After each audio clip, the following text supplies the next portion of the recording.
ঘর জুড়ে পিনপতন নীরবতা ছেয়ে আছে। নিস্তব্ধতার মাঝে হঠাৎ টেবিল ক্লকের ডরিমন নেচে ওঠে। তার ক্রিং আওয়াজে শশীর গুনগুনিয়ে ন্যাকাসুরের কান্না ফুরিয়ে গেল।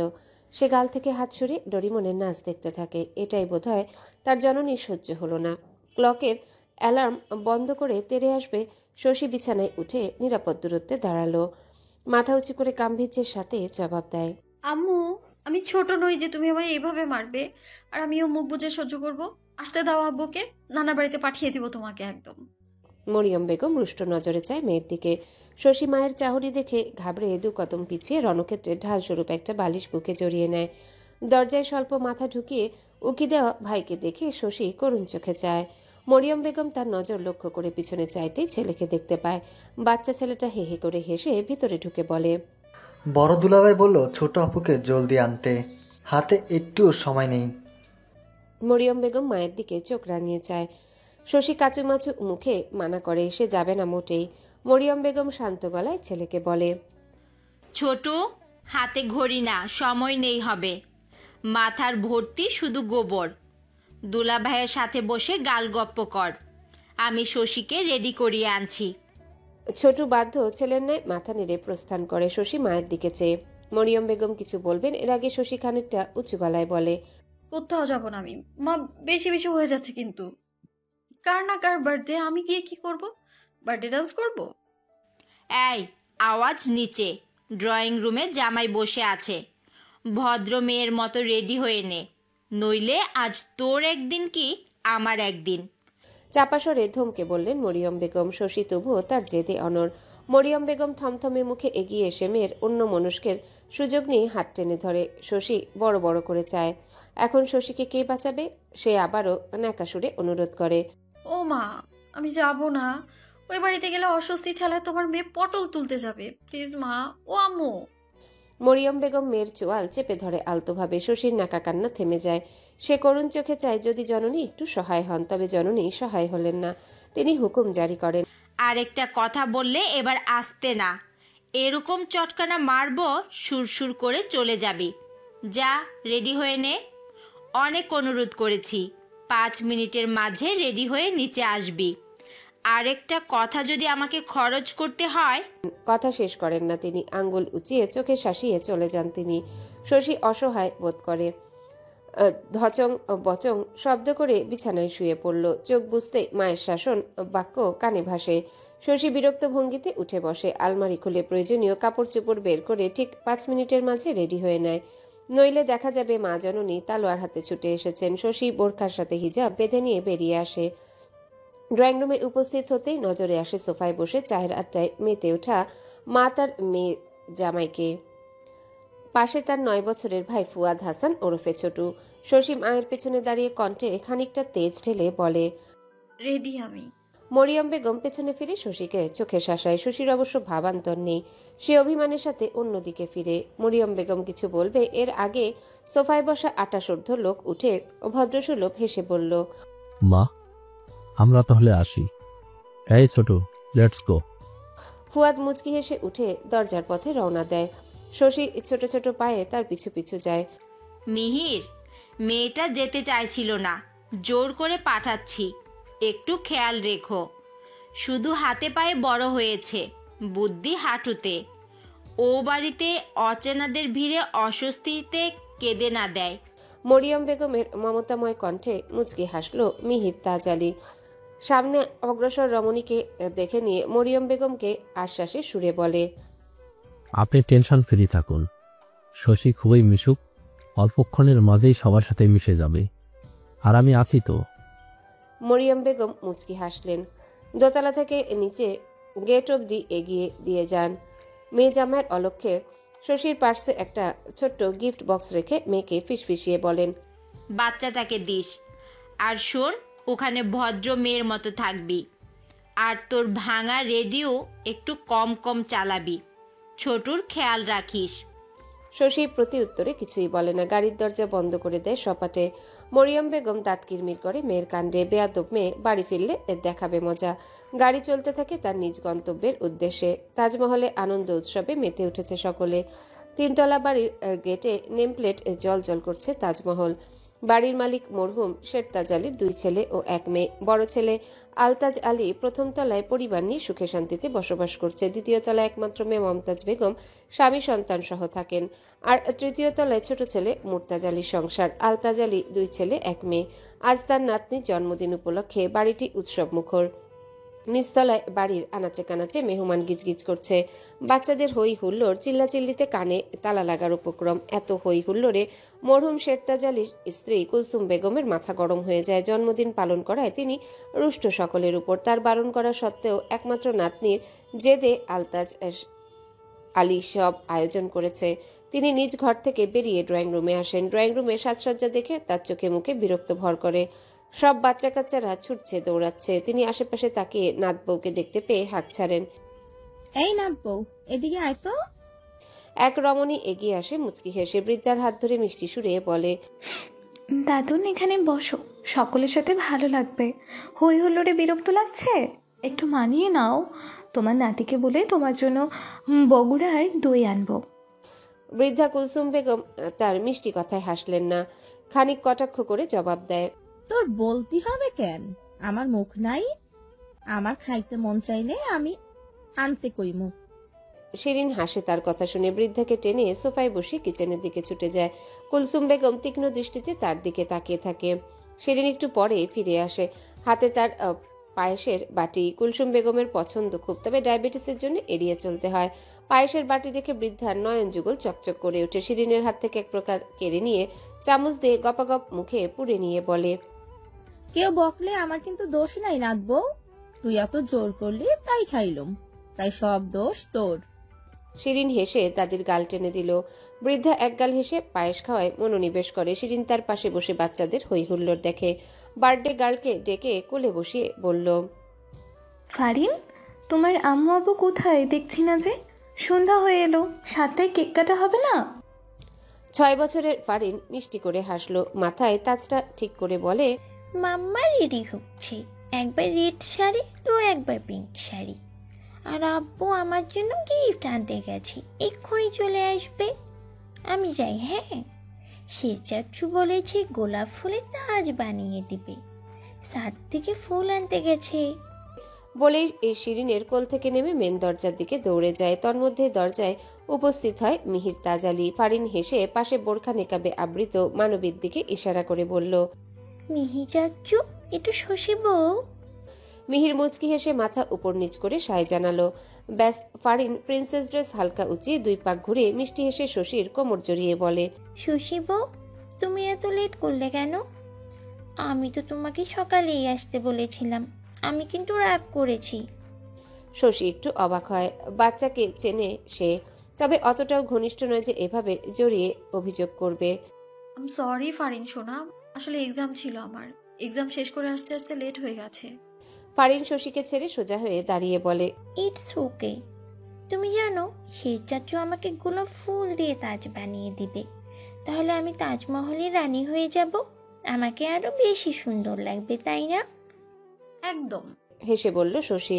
তবে সম্মুখে চাইতেই তার হাসি মুখ গায়েব হয়ে যায়। শিরিনকে দেখে ছোটু শশীকে টপকে এগিয়ে যায়, জড়িয়ে ধরে আনন্দের সাথে বলে, বড় আপু কেমন আছো? ভালো। আমার ছোট্ট ভাইটি কেমন আছে? বোনকে ভুলে যায়নি তো? শিরিন আদরের ভাইয়ের মাথায় হাত বুলিয়ে বলে, অথচ তার শকুনি নজর শশীতে নিবদ্ধ। ছোটু মাথা নাড়িয়ে জানায় সে ভালো আছে, বোনকেও মিস করেছে। মিহির তাজ দরজা ছেড়ে ভেতরে যেতে যেতে বলে, তোমাদের মেলোড্রামা শেষ হলে ভেতরে আসতে পারো। 7টা বাজলো বলে। ভাবি কোথায়? রেডি হয়নি এখনো? শিরিন বোনের উপর থেকে তীক্ষ্ণ দৃষ্টি সরিয়ে মিহিরের পানে চেয়ে বলে, ভাবি এলো বলে। ভাইকে ফোন করো তো, কত দূর এগোলো? মিহির সোফায় দাদির পাশে বসে ফোন বের করে, সাথে শশীকে ইশারায় বোঝায় দাদির সাথে আলাপ করতে। শশী এগোবে, ফারিন তার হাত টেনে ধরে বলে, শশী বউ, চলো আমরা ছাদে যাই, শের চাচু আছে ওখানে। শশী কিছু বলবে তার আগে শিরিন শশীর অপর হাত টেনে ফারিনকে বলে, ফারিন সোনা, তুমি একা যাও, শশী বোরকা খুলে রেডি হয়ে দিক। ফারিন মাথা নেড়ে মুচকি হেসে চলে যায়। শিরিন শশীর হাত একটু মুচড়িয়ে ধীমে সুরে বলে, মানা করেছিলাম না আসতে, এলি কেন? শশী শক্তি খাটিয়ে বোনের হাত থেকে হাত ছাড়িয়ে ফিসফিস করে বলে, আমারও কোনো শখ ছিল না তোর শ্বশুর বাড়িতে আসার। মাহুনকে দিয়ে পাঠিয়েছে, ভাগ্যিস পাঠিয়েছে, নইলে এত সুন্দর দাওয়াত মিস করে যেতাম। শিরিন কটমট করে যায় বোনের দিকে। শশী দাঁত বের করে হাসে নেকাবের আড়ালে। বোনের সাথে পা বাড়িয়ে সোফার সামনে দাঁড়িয়ে লম্বা এক সালাম দেয় কুলসুম বেগমের উদ্দেশ্যে। কুলসুম বেগম ভ্রু কুচকে তার দিকে তাকিয়ে কালো বোরকা হিজাবে ঢাকা শশীর আপাদমস্তক দেখে নিয়ে বলে, খাইতেছি দেখতে পাস না?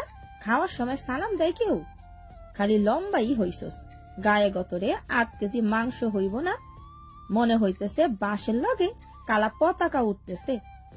শশী নেকাব খুলে মুচকি হাসলো। নেহায়াতি মা ভদ্র মেয়ে হয়ে থাকতে বলেছে, নইলে এমন জবাব দিত বুড়ি পতাকা হাতে মিছিলে বেরোতো। আরে শশী নাকি, কেমন আছো? কখন এলে? বোরকা ছাড়ো, জলদি করে, সময় নেই হাতে। ভারিনের বাবা এলো বলে। তড়িঘড়ি করে আসতে আসতে এক রমণী শশীর উদ্দেশ্যে বলে। শশী ঘাড় ঘুরিয়ে চায়। রমণীটি ফারিনের মা মিষ্টি। নামের সাথে তার মিল শতভাগ। দেখতেও যেমন মিষ্টি, কথাবার্তা আচার আচরণেও মিষ্টি। এই পুরো তাজমহলে একমাত্র ব্যক্তি যাকে শশীর বিরক্ত লাগে না। শশী হাসি মুখে তার সাথে কুশলাদি বিনিময় করে। ভদ্রমহিলা টুকটাক কথা বলে শশীকে টেনে নিজ ঘরে নিয়ে গেল। ছাদের এক প্রান্তে হরেক রকমের ফুলের সমারোহ। শীতকালীন প্রায় সব ফুলই ফুটেছে। সন্ধ্যা মালতী যেন সৌন্দর্য বর্ধনের প্রতিযোগিতায়। হালকা পবনে শিউলি ফুলের মিষ্টি ঘ্রাণ ছাদের কোনায় কোনায় ছড়িয়ে পড়েছে। গোলাপি রঙের গোলাপ ফুল গাছে দোলন খেলেও টকটকে লাল গোলাপ গাছ রিক্ত হস্তে দণ্ডায়মান। লাল টকটকে ফুলগুলোকেও ঝুড়িতে নিয়ে বসে আছে। বসে নিয়ে অবশ্য ফুলগুলো দিয়ে ভাতিজির জন্য তাজ বানাচ্ছে দক্ষ হাতে। বানানো শেষে ব্যক্তিটি বিজয়ী হাসে। প্রায় ঘন্টা 2 হবে লেগেছিল এর পিছনে। অনেক কাঠখড় পোড়াতে হয়েছে এই কাজটিতে। তার হাসি প্রসারিত হয় চেনা পরিচিত সম্বোধনে। সে বড় বড় পা ফেলে এগিয়ে এসে ভাতিজির মাথায় তাজা ফুলের তাজটা পরিয়ে কদমবুচি করে বলে, তাজমহলের প্রিন্সেস ফারিন, আপনাকে প্রিটি লাগছে। ফারিন খুশিতে পারে না, উপচে পড়ে টকবগিয়ে। এসে চাচ্চুর কথায় বাকবাকুম সুরে বলে, থ্যাংক ইউ চাচ্চু, তোমাকেও হ্যান্ডসাম লাগছে। নিচে চলো মিহি চাচ্চু, শশী বউকে নিয়ে এসেছে। This go princess. বলেই ভাতিজির হাত ধরে সিঁড়ি পেয়ে নামতে থাকে। পথিমধ্যে দেখা হয় তাজমহলের সবচেয়ে ছোট্ট সদস্য কুঞ্জের সাথে। শীতের পোশাকে নিজেকে মুড়ে নিয়েছে, যেন ধরণীতে মাঘ মাসের আগমন ঘনিয়ে এসেছে। অথচ বর্ষপুঞ্জিতে অগ্রহায়ণ যাবো যাবো ভাব। সে কুঞ্জর মাথায় টুপিটা খুলে দিল। ছোট কুঞ্জর বোধ করি ভালো লাগলো না। সে টুপিটা কেনে নিয়ে পুনরায় মাথায় পরে বলে, আমার শীত করে না বুঝি? আমার ডাকিছে তো ভাই, জলদি এসো ভাই। বলে অপর হাতে টেনে নিয়ে যায় তাকে। তার ভাই সোয়েটারের পেছনে চেপে ধরে শূন্যে তুলে বলে, মিতেশ কুঞ্জ, আব্বা আসবে আজ, কথা হয়েছে তার সাথে? কুঞ্জ ছুটাছুটি করতে থাকে ছাড়া পাওয়ার জন্য। মা মা বলে ডাকছে চিল্লিয়ে। ফারিন হেসে উঠলে কুঞ্জ চিল্লাচিল্লি থামিয়ে ভাইয়ের দিকে চেয়ে কাঁদো কাঁদো গলায় বলে, আব্বু আসবে না, কাল আসবে, ব্যথা পাই, ছাড়ো। তার ভাই ছেড়ে দিল না মোটেও। আর একটু উঁচুতে তুলে বলে, ছেড়ে দেব? কুঞ্জ ভয়ে মাথা ডানে বামে নাড়ালো। ছেড়ে দিতে বারণ করে। ফারিন মজা পায়। সে হেসে বলে, সে চাচ্চু ছেড়ে দাও। কানন। তৃতীয় কোনো ব্যক্তির গলা শুনে সবাই নিচতলার মেন ডোরের দিকে চায়। গম্ভীর মুখে এক মধ্যবয়সী মহিলা বুকে হাত গুজে দাঁড়িয়ে আছে। কানন নামিয়ে দেয় কুঞ্জকে। মাথা চুলকিয়ে বলে, অতটাও শীত নেই আম্মু, ওকে তো পুরো প্যাকেট বানিয়ে দিয়েছে, সবাই আসবে। কণিকা বেগম ভ্রু কুচকে চায়। ছোট্ট কুঞ্জ দৌড়ে সিঁড়ি বেয়ে নেমে মায়ের কাছে নালিশ করে। কণিকা বেগম তাকে কোলে নিয়ে বড় ছেলেকে উদ্দেশ্য করে বলল, হাসুক, বাচ্চা ছেলে, শীত লাগছে, পড়াবো না? কানন বাধ্য ছেলের মতো মাথা নাড়ল। ফারিন ছোট দাদির কাছে এগিয়ে আসে। ফিস ফিস করে বলে, দাদু, শশী বউ এসেছে, মিহি চাচ্চু এনেছে। কণিকা বেগমের কপালে ভাঁজ পড়ে। শশী এসেছে। কুঞ্জর চোখে মুখে বিস্ময়ের সাথে আনন্দ মিছিল গেয়ে ওঠে। সে আবদার জুড়ে দিল শশী বউকে দেখবে। কানন এসে মায়ের কোল থেকে পিচ্চি ভাইকে কোলে তুলে হাঁটা দেয়। চল আজ থেকে শশী বউকে দেখাবো। কারণের পিছু পিছু ফারিন ও কণিকা বেগম পা চালায়। ভেতরে ঢুকেই নজর আসে ড্রয়িং রুমের সবাই শশীকে এক প্রকার ঘিরে রেখেছে। এটা ওটা জিজ্ঞাসা করছে। শশী পায়েসের বাটি হাতে নিয়ে হেসে হেসে তাদের কথার জবাব দিচ্ছে। মাঝে মাঝে অল্প অল্প করে পায়েস মুখে নিচ্ছে। পাশেই তার ভাই ফুয়াদ স্বাচ্ছন্দ্যে পায়েস খাচ্ছে। কণিকা বেগম শশীকে দেখেই মুখ কুচকে নেয়। বাচ্চাদের মতো ফ্রক পরে এসেছে মেয়েটা, আর কি সালোয়ার কামিজ দেই? তিনি আর এগিয়ে যান না। তবে কানন এগিয়ে যায় ভিড় ঠেলে। খানিকটা ব্যস্ত গলায় বলে, দেখি দেখি কোথায় সবার আদরের শশী বউ? উপস্থিত সকলের নজর এবার কাননের উপর। শশীও ব্যতিক্রম নয়। তবে সে একবার কানন ও কুঞ্জকে দেখে নিয়ে মুখে পায়েস চালনা করে। সকলের ভিড় খেতে অস্বস্তি হচ্ছিল তার। এখন আরো দুটো যোগ হলো। কানন একটু হকচকিয়ে গেল। সবাই এমনভাবে তাকিয়েছে যেন সে চুরি করতে গিয়ে ধরা পড়েছে। সে ওদিক ওদিক তাকিয়ে পথ খুঁজে পালিয়ে যাওয়ার, কিন্তু যেতে পারে না। ফুপ্পি মমতাজ বেগম এসে বাহু জড়িয়ে বলে, সবার আদরের শশী বউ সবার কাছেই আছে, তুই দেখে কি করবি? কানন লাজুক হেসে কোলে থাকা ভাইকে দেখিয়ে বলে, কুঞ্জ দেখবে বলে জেদ করেছিল, এই দেখো হা করে চেয়েছে। সত্যি কুঞ্জ হা করে চেয়ে আছে, চোখের পলক অব্দি ফেলছে না। শশী কুঞ্জর দিকে চায় ভ্রু কুচকে। এই পুচকে ছেলে তাকে দেখে ক্রাশ খেয়ে ফিট হয়ে গেল নাকি? শশীর হাসি পায়ের সাথে একটু অস্বস্তি। এভাবে কে তাকিয়ে থাকে? মমতাজ বেগম কুঞ্জর হা করা মুখটা বন্ধ করে দিয়ে বলে, মিতাজ কুঞ্জ পছন্দ হয়েছে শশী বউ, বউ হিসেবে মানাবে না? কুঞ্জ হেসে মাথা নেড়েচেড়ে সম্মতি জ্ঞাপন করে বলে, খুব মানাবে, শশী বউ আমার খুব পছন্দ হয়েছে, তুমি কি আমার বউ হবে? উপস্থিত জনরা হাসিতে ফেটে পড়ে। শশী এবার লজ্জায় পড়ে। কাচুমাচু মুখে একটু দূরে দাঁড়িয়ে থাকা বোনের দিকে চায়। শিরিন মুখ ফিরিয়ে নিয়ে হনহন করে চলে যায়। অসহ্য সবাই। ওই শশীর মধ্যে কি পায়টা কি? বাড়িতে এলে সবাই যেন মাথায় তুলে রাখে। কুঞ্জ ভাইয়ের কোল থেকে নেমে শশীর কাছে যায়। এক হাত টেনে ধরে ঝাঁকুনি দিয়ে বলে, শশী বউ কথা বলছো না কেন? মিহির এগিয়ে এসে তাকে কোলে তুলে নিয়ে বলে, কি বলবে? শশী তো অলরেডি কারো বউ হয়ে গেছে, এখন তোমার বউ কিভাবে হবে? তোমার জন্য আরেকটা বউ এনে দিব, ঠিক আছে? কুঞ্জ হেসে মাথা নাড়ল। ঠিক আছে। শশী হাঁপ ছেড়ে বাঁচে, তবে বাটিতে থাকা অবশিষ্ট পায়েস আর গলা দিয়ে নামে না অস্বস্তিতে সে আধা খাওয়া পায়েসের বাটিটা টেবিলে রেখে দেয়। এরই মাঝে ফারিনের বাবা ফারদিন আলী তাজ উপস্থিত হয়। সাথে সাথে বাচ্চারা হই হুল্লোড় শুরু করে দেয়। এখনই বার্থডে পার্টি শুরু হবে। ফারদিন বাচ্চাদের কোনো মতে সামলিয়ে ভিড় ঠেলে বড়দের কাছে আসে। শশীকে দেখে হেসে বলল, আরে আরে, কে এসেছে? বেয়ান সাহেবা, ভালো আছুনি? অনেকদিন পর। কেমন লাগছে শ্বশুর বাড়ি, মানে বোনের শ্বশুর বাড়ি? শশী লজ্জা অস্বস্তিতে কুকড়িয়ে যায়। এজন্যই আসতে চাইছিল না। সে মাথা নিচু করে বলে, আলহামদুলিল্লাহ ভাইয়া, আপনি কেমন আছেন? আমি তো ভালোই আছি। এখন আরো ভালো থাকবো। এই কানন, বেয়ানের যত্ন আত্মীত্যে যেন ত্রুটি না থাকে, খেয়াল রাখিস। মুচকি হেসে বলে কাননকে উদ্দেশ্য করে বলে ফারদিন। কানন ততক্ষণে কেটে পড়েছে। মিহির ঠান্ডা গলায় ভাইকে উদ্দেশ্য করে বলে, ভাই মজা করবে না, বেচারি আসতেই চাইছিল না, মা ধমকে ধমকে পাঠিয়েছে, তোমরা এরকম করলে। তাকে থামিয়ে ফারদিন বলে, বেয়ান, আমাদের এটুকু হক আমাদের আছে, কি বলেন বেয়ান সাহেবা? শশী মুচকি হেসে তার দিকে তাকিয়ে বলল, একদম বিয়াই মশাই। তবে কি বলেন, আপুর বিয়ের জুতো চুরির বকেয়া হক এখনো খাতায় তোলা আছে, কিন্তু কথা দিয়েছিলেন আপনিই পরিশোধ করবেন। পরিশোধ কিন্তু হয়নি এখনো। মুনাফা দিয়ে 1005 হবে, সেটা কি পরিশোধ করবেন? মিহির হেসে ভাইকে ইশারা করে, করো পরিশোধ। ফারদিন আমতা আমতা করে বলে, পরিশোধ হয়নি না? হয়ে যাবে। এই ফুপ্পি, আরে 7টা বাজে না, লেট হয়ে গেল, কেক কাটা। আমি এখনই রেডি হয়ে এসেছি। মিহির, সব রেডি করো। মিষ্টি, রুমে এসো তো। বলেই ব্যস্ত ভঙ্গিতে সে কেটে পড়ে। শশীও কম না, সে পিছু ডেকে বলে, এ বেয়াই মশাই, পালাচ্ছেন কেন? এবার পরিশোধ না করলে কিন্তু থানা পুলিশ যাব। ফারদিন আর পিছু চায় না, এক প্রকার পালিয়ে যায়। উপস্থিত সকলে হেসে ওঠে।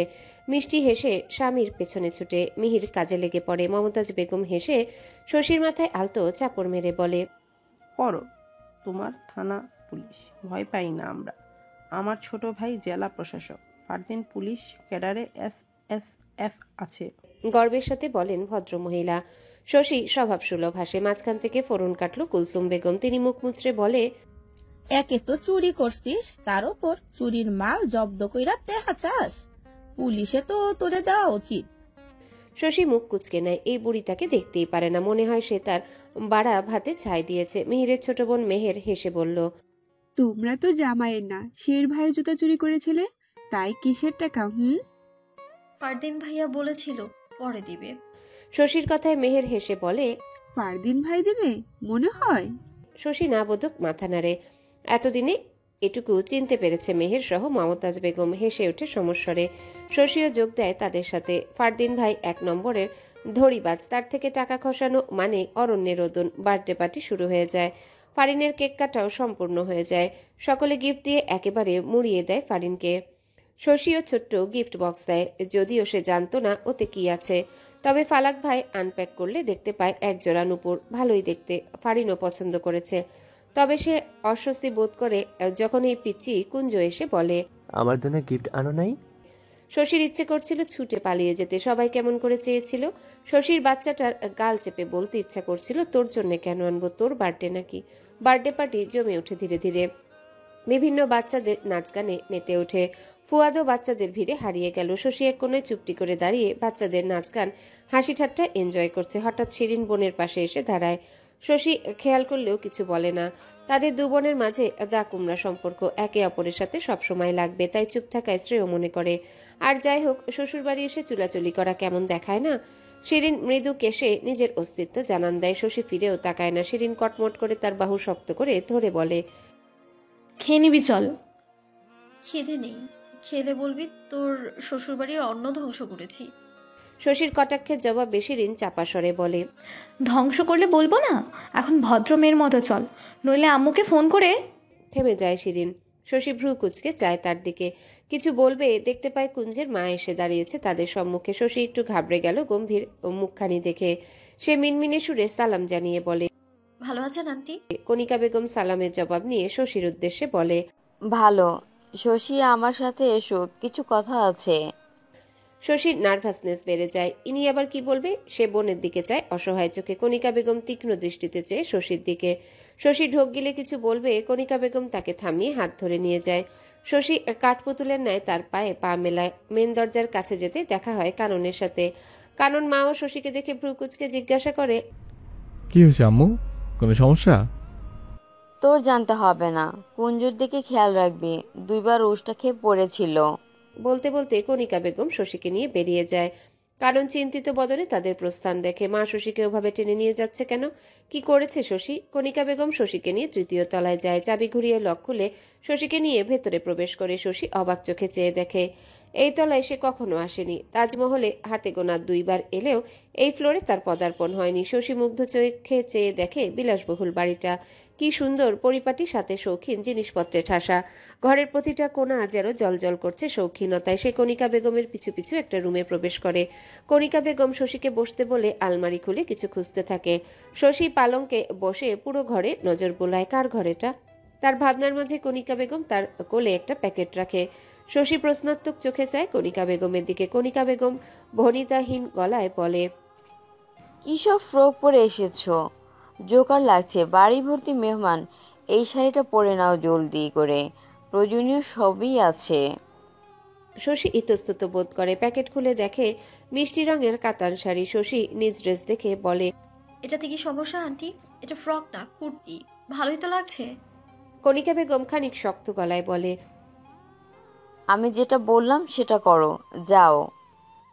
আমি শাড়ি পরতে পারি না, আর না সামলাতে পারি, কখন না যেন খুলে ফ্লোরে গড়াগড়ি খায়।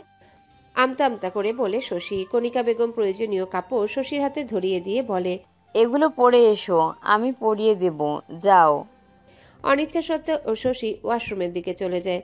চেঞ্জ করে বেরিয়ে আসতেই কণিকা বেগম শাড়ির ভাঁজ খুলে পরিয়ে দেওয়া শুরু করে। শশীর একটু ভালো লাগা কাজ করে। না, ভদ্রমহিলা অতটাও বিরক্তিকর নয়। শাড়ি পরা কালে শশী একটু পরপর নড়ে চড়ে উঠে কাতুকুতু লাগছে তার। কণিকা বেগম বিরক্তিকর গলায় বলে, চিংড়ি মাছের মতো ছটফট করছো কেন? চুপ থাকতে পারো না? একটা শাড়ি অবধি পরতে জানো না, মা কি শিখিয়েছেটা কি? আমার শাড়ি পরা না শেখালেও শাশুড়িকে টাইট করার মতো মন্ত্র পাঠ করিয়েছে, সত্যি বলছি। মুচকি হেসে বলে শশী। কণিকা বেগম ভ্রু কুচকে যায়। শশী হাসি থামিয়ে বলে, মজা করছিলাম আন্টি, সিরিয়াসলি নিচ্ছেন কেন? শাড়িটা খুব সুন্দর। আপনার? কণিকা বেগম জবাব দেন না। আঁচল ঠিক করে ভালোভাবে পিন লাগিয়ে দেয়। বড় হাতার ব্লাউজে পেট অবধি ঢেকে, তাই শশীর অস্বস্তির মাত্রা কমে যায়। আয়নার সামনে দাঁড়িয়ে ঘুরিয়ে ফিরিয়ে নিজেকে দেখে। না, মন্দ না, বেশ লাগছে। কণিকা বেগম তার কাণ্ডে অল্প হেসে একটা হিজাব দিয়ে বলে, এটা পরে নাও। আর ওই ড্রেসিং টেবিলে সাজার সব রকমের সামগ্রী আছে, সাজতে পারো, তবে নিজেকে ভূত বানাবে না। থ্যাংক ইউ আন্টি, তো আমি তো সাজতে পারি না, সাজতে গেলে নিজেকে ভূত বানিয়ে ফেলি। এমনিতেই ঠিক আছি আমি। খুশি হয়ে বলে শশী।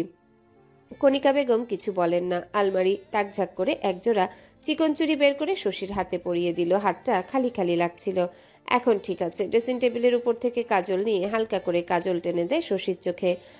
শুধু হাতে পায়েই বড় হয়েছো, কাজের কাজ কিছুই পারো না। অনেক হয়েছে, এবার চলো। আলমারি বন্ধ করতে করতে ব্যস্ত গলায় বলেন কণিকা বেগম। শশী হাতে চুড়ি দেখে অবাক হয়। এত স্বর্ণের। সে অবাক সুরে বলে, আন্টি এটা রেখে দিন, আমার কাছ থেকে হারিয়ে যাবে।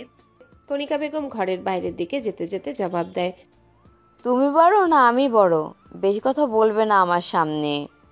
শশী তার পিছু হাঁটতে হাঁটতে জবাব দেয়, সবসময় বড়রাই ঠিক হবে এমনটা ভাবা বোকামি, বুঝলেন? ঘুরিয়ে পেঁচিয়ে আমাকে বোকা বলবে নাকি?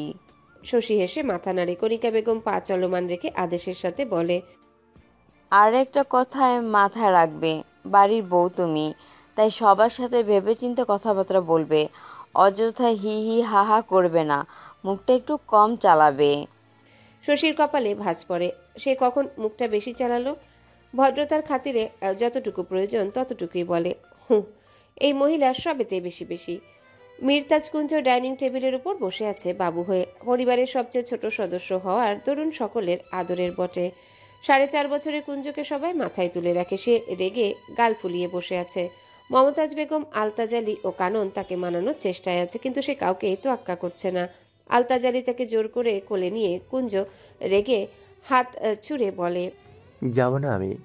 তোমরা কেউ আমাকে ভালোবাসো না, সবাই ফারিন ফুপ্পিকে ভালোবাসো। আমি কি ইচ্ছে করে ওর ডল ভেঙেছি? আমি শুধু দেখছিলাম। হাড়টা দড়িতেই ভেঙে গেল। ও গালে ঠাস করে মেরেছে, আবার বকেছে।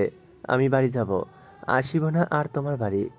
আলতাজ আলী নরম গলায় বলে, ওকে বকে দেব, রাগ করে না বীর বাবা। ওর পছন্দের ডল ভেঙে গেছে, তাই রাগ করে এমন করছে। কুঞ্জ শান্ত হয়ে আসে।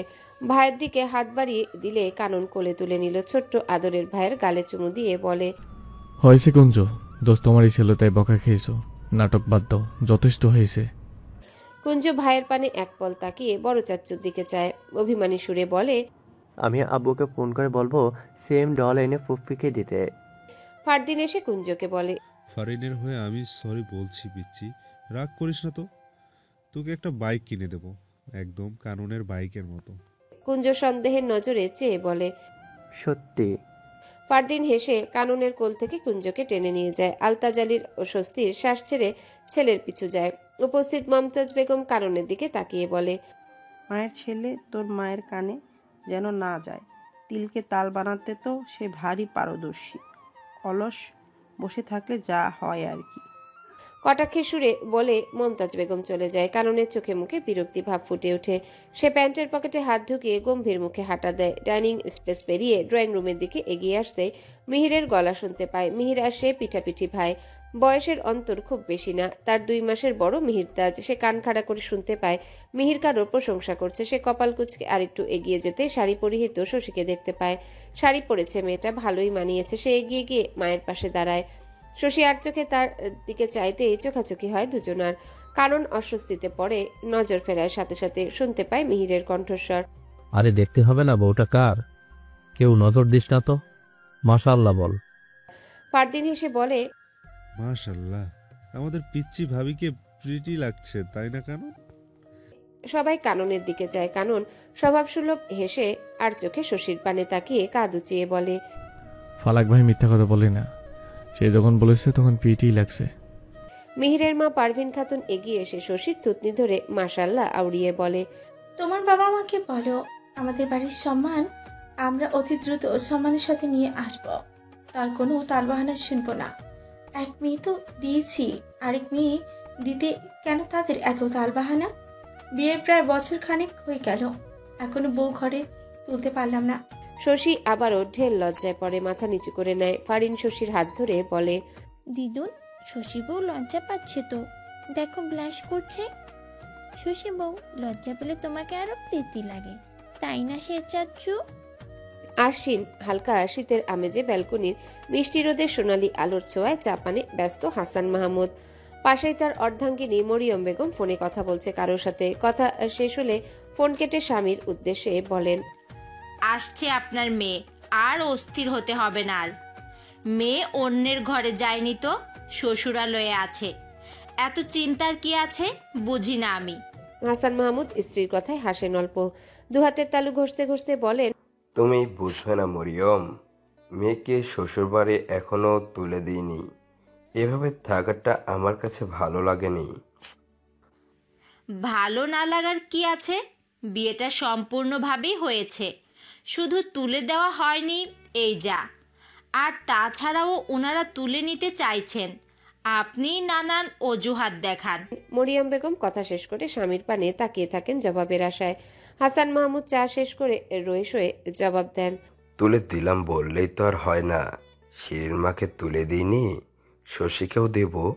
যার হাতে দেব সে আগে দায়িত্ব নিতে শিখুক। সে নিজের বাবা মায়ের দায়িত্ব, আমার মেয়ের দায়িত্ব কি নেবে? বেকার ছেলের ঘরে মেয়ে তুলে দেব না আমি। তার স্পষ্ট উত্তর। মরিয়ম বেগমের মুখখানি মলিন হয়ে আসে। তিনি খানি ধীমান গলায় বলেন, ওদের কি কম আছে? মোরতাজ ভাই কত ভালো পদে আছেন। হাসান মাহমুদ স্ত্রীর কথায় মাথা তুলে চাইতেই মরিয়ম বেগম আমতা আমতা শুরু করেন। হাসান মাহমুদ ভ্রু কুচকে বলেন, মুরতাজ ছেলেকে পালছে, ছেলের বউকেও পালবে নাকি? আলতাজ ভাই সিনিয়র কলিগ, তাকে খুব ভালোভাবেই আমি চিনি। নরম সৎ মনের মানুষ। তিনি যখন মিহিরের জন্য শিরিনকে চাইলেন, আমি দ্বিধাবোধ করিনি। মিহির একজন দায়িত্ববান ছেলে, পেশায় সাইকোলজিস্ট। মেয়ের মতামত নিয়ে তাদের হাতে তুলে দিয়েছিলাম ধুমধামের সাথে। বিয়ের মাসখানেকের মধ্যেই আলতাজ ভাই শশীর জন্য প্রস্তাব দেয়। আমার সম্মতি ছিল না। ছেলের পড়াশোনা শেষ করে চাকরির জন্য চেষ্টা করছে, বেকারই তো। তবুও এক মেয়ে সে বাড়িতেই দিয়েছি। মানা করলে যদি মেয়ের ওপর প্রভাব পড়ে, তবুও আমি দোনমোনা করে ঘুরিয়ে ফিরে আলতাজ ভাইকে বুঝিয়েছিলাম আমার অসম্মতি। উনি হয়তোবা ধরতে পেরেছিলেন, তাই আশ্বাস দিয়েছিলেন তার ভাতিজা 100-তে 100, চাকরিও শীঘ্রই তার প্রান্তে পৌঁছে যাবে। আমি যেন তার কথায় আস্থা করি, বিয়ে পড়িয়ে রাখি, ছেলে সেটেল হলে তুলে নেবে। তুমি আমার ভাইরাও সবাই মত দিলে, তাই মানা করতে পারিনি। শেরতাজ আলী কানন এখনো বেকার। খাঁটি বাংলায় বললে বাপের হোটেলে খাই। তাহলে কিভাবে শশীকে তুলে নেওয়ার প্রসঙ্গ ওঠে, তুমিই বোঝাও। মরিয়ম বেগম কথা হারিয়ে ফেলেন, কি বলবেন ভেবে পায় না।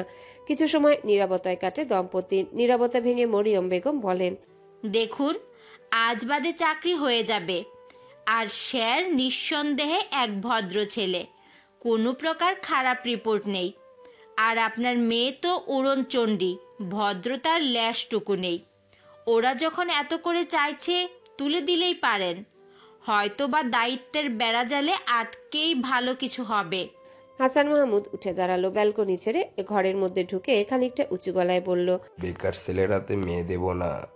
সে তুমি যতই প্রচারণা গিয়ে ওঠো, মেয়ে আমি তুলে দিচ্ছি না ওই ভদ্র বেকারের হাতে। মরিয়ম বেগম পছন্দ নয় মেয়ে জামাইকে কেউ তুচ্ছ তাচ্ছিল্য করুক। ইচড়ে পাকা মেয়ের জন্য রাজপুত্রের ন্যায় বর পেয়েছে এই সোনায় সোহাগা জুড়ি। উনি তুচ্ছ তাচ্ছিল্য করছে, সে তার থেকেও দ্বিগুণ তেজে বলে ওঠেন, তোমার বাদর মেয়েকে ওনারা ঘরে তুলতে চায়। তোমার তো উচিত ওনাদের হাত ধরে কৃতজ্ঞতা প্রকাশ করা, অথচ তুমি তাদের দুয়ানার দাম দাও না। হাসান মাহমুদ থেমে যান, ঘুরে পুনরায় ব্যালকনিতে এসে তীক্ষ্ণ দৃষ্টিতে স্ত্রীর পানে তাকিয়ে জিজ্ঞাসা করে, ওনাদের রাজপুত্রের জন্য শশীমাকে নেওয়ার জন্য কতটা উতলা ওনারা, তাহলে ভাবো শশীমা কত বড় রাজ্যের রাজকন্যা। আর আমার মেয়েকে নিয়ে তোমার সমস্যাটা কি? তাড়ানোর জন্য উঠে পড়ে লেগেছ? মরিয়ম বেগম মুখখানি এবার কোমলতায় ছেয়ে যায়। দীর্ঘশ্বাস ছেড়ে বলেন, যুগ জামানা ভালো না। পরশু আমাদের পাশের বিল্ডিংয়ের 9-এর একটা বাচ্চা মেয়ে বয়ফ্রেন্ডের সাথে পালিয়ে গেছে। ভাবতে পারছেন? আমি জানি আমার মেয়েরা ওমর না, তবু একটু ভয় করে। অন্যের আমানত সে, একটু এদিক সেদিক হলে কাউকে মুখ দেখাতে পারবো না।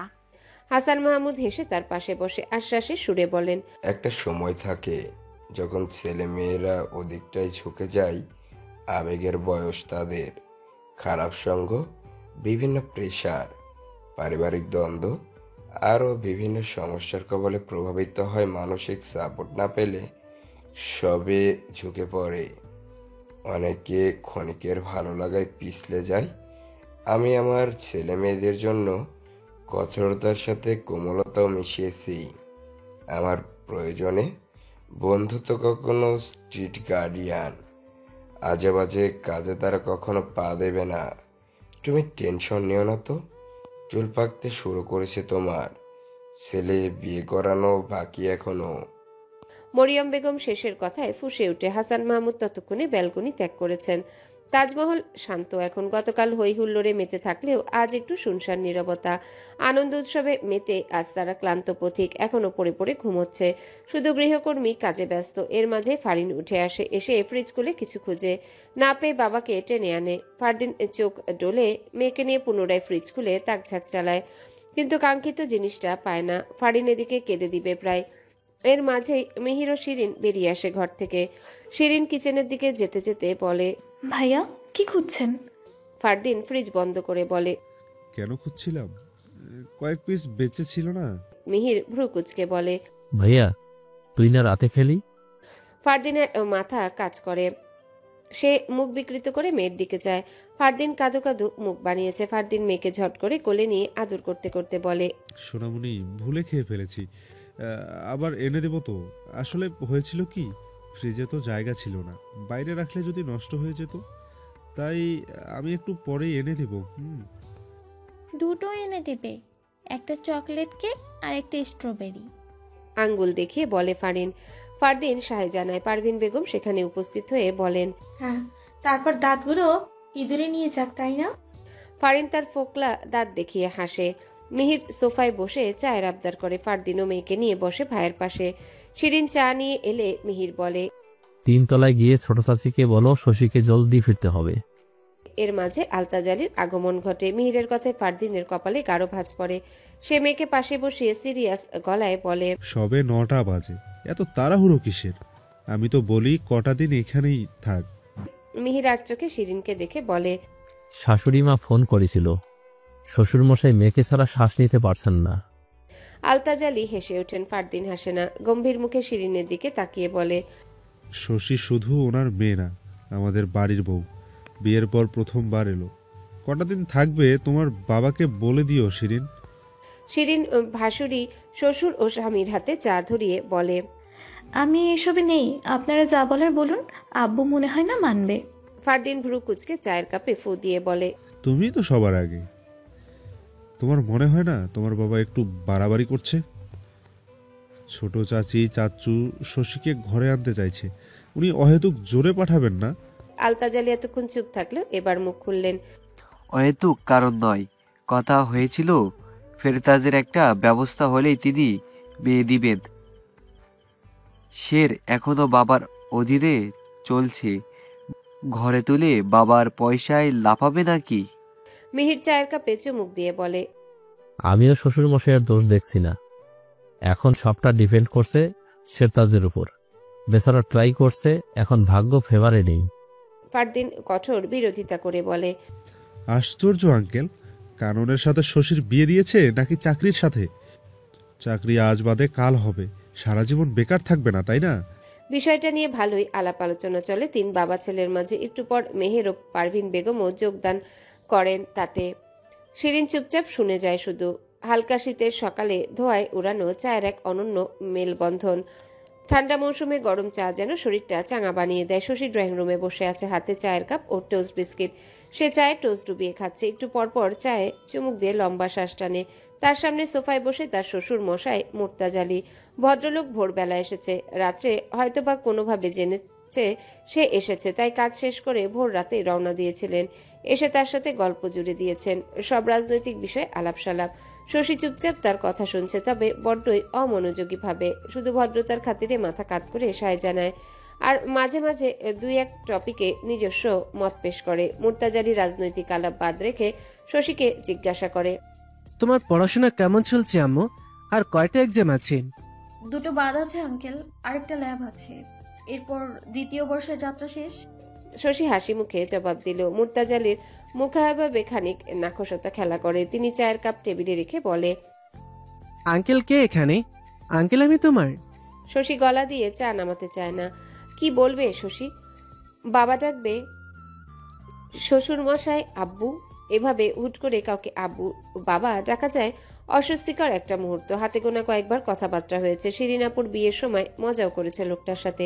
এখন তাকে আব্বু বলে ডাকবে? শশী ঢোক গিলে মিনমিনে সুরে বলে, একটু সময় তো লাগবে, তাই না আঙ্কেল? আবার আঙ্কেল? শের আব্বু ডাকে আমায়, তুমিও আব্বু ডাকবে? শশীকে শেষ করতে না দিয়ে গম্ভীর মুখে বলে মুর্তাজালি। শশী কাচুমাচু মুখে চায়। এভাবে গলায় পাড়া দিয়ে কোন পাগলে আব্বু ডাকতে বলে? শশীর গলা যেন শুকিয়ে যায়। অদ্ভুত সব নিয়ম। বিয়ের পর অচেনা অজানা লোকে আব্বু ডাকতে হয়। সে মাথা কাত করে মিনমিনে গলায় বলে, ঠিক আছে আঙ্কেল, সরি আব্বু। মুর্তাজালি হাসি শব্দহীন। শশীও প্রতি উত্তরে মুচকি হাসলো। তন্মধ্যে কণিকা বেগম নাস্তা দিয়ে যায়, পরোটার সাথে আচার ও অমলেট। শশী আর চোখে শাশুড়ি নামক মহিলার দিকে যায়।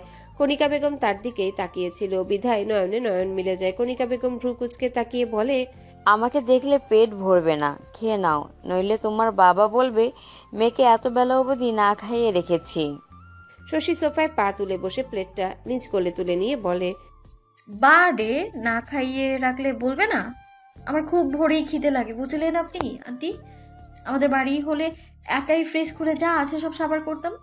বলেই হাসে শশী। মুর্তাজালি হেসে ওঠেন ছেলে বউয়ের সহজ সুলভ আচরণে। কণিকা বেগম শশীর প্লেটে আচার দিয়ে বলেন, ভালো, এটা তো তোমার বাড়ি না, এটা আমার সংসার, তাই সবটা আমার নিয়মে চলবে। বলেই তিনি চলে যান শেরতাজালি কাননের ঘরে। দুই ভাই গত রাতে এক ঘরে ঘুমিয়েছিল। শশী তার কাছে ছিল। কণিকা বেগম চলে গেলে শশী আর চোখে তার প্রস্থান দেখে ভেবেছিল শাশুড়ি আম্মা আদর করে মাথায় হাত রেখে বলবেন, বৌমা, এটা তো তোমারও ঘর, তোমার যা খুশি করবে, কোনো প্রকার জড়তা যেন কাজ না করে। সে না বলুক, এটা তো শশীরও বাড়ি। শশী হেসে শ্বশুরের পানে তাকিয়ে বলে, আব্বু বলুন তো এটা কার সংসার? মুর্তাজালি সময় নেয় না, হেসে বলে, এটা কণিকার সংসার, তবে ছেলের বউ এলে তারও সংসার হয়ে উঠবে। শশী মুচকি হেসে পুরোটা সময় মুখে পাচার করে। বেশ খিদে পেয়েছিল। মুর্তাজালি প্লেটে হাত চালাবেন ছোট একজোড়া হাত, তার হাত টেনে বলে, বাবা কখন এলে? আমাকে ডাকনি কেন? শশী মুখ ভর্তি পরোটা চিবোতে চিবোতে কুঞ্জের দিকে চায়। খেয়াল করে কুঞ্জের পাশে আরেকজন আছে। শশী তার পানে চায়। মহামান্য শের এসেছে। মাথার চুল এলোমেলো, চোখ দুটো ফুলে আছে। বোঝাই যাচ্ছে মহামান্য সদ্য ঘুম থেকে উঠে এসেছে, আর তার ঘুমের রেশ এখনো কাটেনি।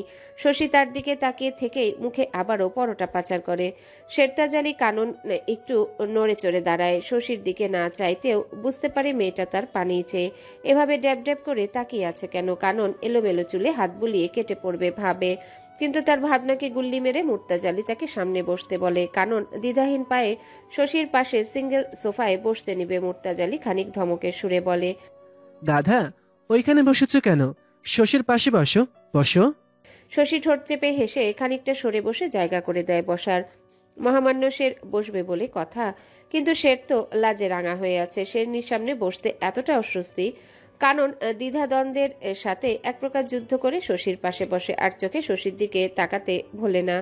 আশ্চর্য, মেয়েটা এত স্বাভাবিক কিভাবে? কি অবলীলায় মুখে পরোটা ঠুসছে, আবার হাসছেও। কানন বাবার দিকে চায়। তাকে এখানে বসিয়ে রাখার মানে কি? মুর্তাজালি ছোট ছেলেকে কোলে বসিয়ে টুকটাক কথা বলে। কুঞ্জ এটা ওটা বলে শশীকে উদ্দেশ্য করে বলে, শশী বউ, তুমি একাই খাচ্ছ, আমাকে একবার সাধলো না? শশী খাবার চিবোতে ভুলে যায়। কি বলবে? এই বিচ্ছু দেবর সবসময় তাকে অস্বস্তিতে ফেলে। সে হেসে বলে, খেতে পারবে তুমি? আমি জানি কুঞ্জের দাঁত নেই, শক্ত পরোটা খেতে পারবে কি না? আচ্ছা আসো, আমি খাইয়ে দিই। কুঞ্জ ই করে নিজ কুটি কুটি ধারালো দাঁত দেখিয়ে দেয়। শশী মুচকি হেসে কাছে ডাকে। কুঞ্জ এগিয়ে আসবে, মুর্তাজালি থামিয়ে দিয়ে বলে, ব্রাশ করেছো তুমি? কুঞ্জ মাথা নাড়ালো, করেনি ব্রাশ। মুর্তাজালি তাকে কোলে নিয়ে বলে, চলো ব্রাশ করিয়ে আনি, তারপর খাবি। আর এই গাধা, এইখানে বসে থাকবি? শশীমা বোর হয় না? শেষের কথাগুলো কাননকে উদ্দেশ্য করে বলে মুর্তাজালি ড্রয়িং রুম প্রস্থান করে। শশী দাঁত বের করে হাসে। পাশে কাননের দিকে তাকিয়ে বলল, আপনার নাম গাধা জানতাম না তো, আমি তো ভাবতাম আপনি শের। বলেই হালকা শব্দ করে হেসে দেয় শশী। শেরতাজালির চোয়ালদয় অপমানে শক্ত হয়। সে ভাবে উঠে চলে যাবে, কিন্তু বাবার আদেশ বাণী না শুনলে ঝাড়ি খেতে খেতে আজকে দিন ফুরাবে না। তাই সে উঠে সামনে সোফায় বসে। শশী আমের আচার মুখে নিয়ে তার দিকে তাকিয়ে বলে, উঠে গেলেন কেন? আমি কি আপনাকে খেয়ে নিতাম নাকি? আশ্চর্য। কারণ খালি গলায় বিষম খায়। এ কোন পাগলের পাল্লায় সে পড়ল? শশী গ্লাস হাতে কি আসবে, কারণের চোখের আকার পরিবর্তন হয়, বুকটা ধুকপুক শুরু করে দেয়। আচ্ছা, ডেঞ্জারাস মেয়ে তো। তবে তাকে বাঁচাতে জননীর আগমন ঘটে। শশী নিজে অবস্থানে বসে পড়ল। কারণ স্বস্তি পায়। কণিকা বেগম ছেলের মাথায় পিঠে হাত বুলিয়ে পানি খাওয়ায়। আর চোখে শশীর পানে তাকিয়ে ছেলেকে বলে, কি হলো, বিষম খেলি যে? এমনি আম্মু। ছোট্ট জবাব কাননে। শশীর গাল ভর্তি থাকায় ফুলে আছে, তবুও ঠোঁট চেপে হাসে। মাম্মাস বয়। কণিকা বেগমের নজর এড়ায়নি তার হাসি। নিশ্চয়ই ইচড়ে পাকা মেয়েটা কিছু বলেছে। তিনি কিচেনের দিকে যেতে যেতে বলে, কানন চা দেই? পরোটা বানিয়েছি, সেটাও দিলাম। কানন আর চোখে শশীর দিকে চেয়ে সায় জানালো। শশী ঘাড় বাঁকিয়ে দেখে শাশুড়ির প্রস্থান। তিনি নিরাপদ দূরত্বে চলে গেলে শশী কাননের দিকে তাকিয়ে থাকে। অধরকণে তার মিষ্টি হাসি। কাননের দিকে হাসি মুখে চেয়ে অল্প অল্প করে পরোটা ছিঁড়ে মুখে দেয়। কানন অস্বস্তিতে পড়ে ঢের। আশ্চর্য, মেয়েটা এভাবে তাকিয়ে হাসছে কেন? সে শশীর দিকে তাকায় না, এদিকে ওদিকে নজর ঘুরিয়ে বলে, এভাবে তাকিয়েছো কেন? তো কি হয়েছে, পরপুরুষের দিকে তো তাকিয়ে থাকছি না। স্পষ্ট জবাব শশীর। কাননের অস্বস্তির মাত্রা তরতর করে বেড়ে যায়। সে শশীর দিকে চায় আর চোখে। ওই তো মেয়েটা মিটমিটে হাসছে, বাদর মেয়ে।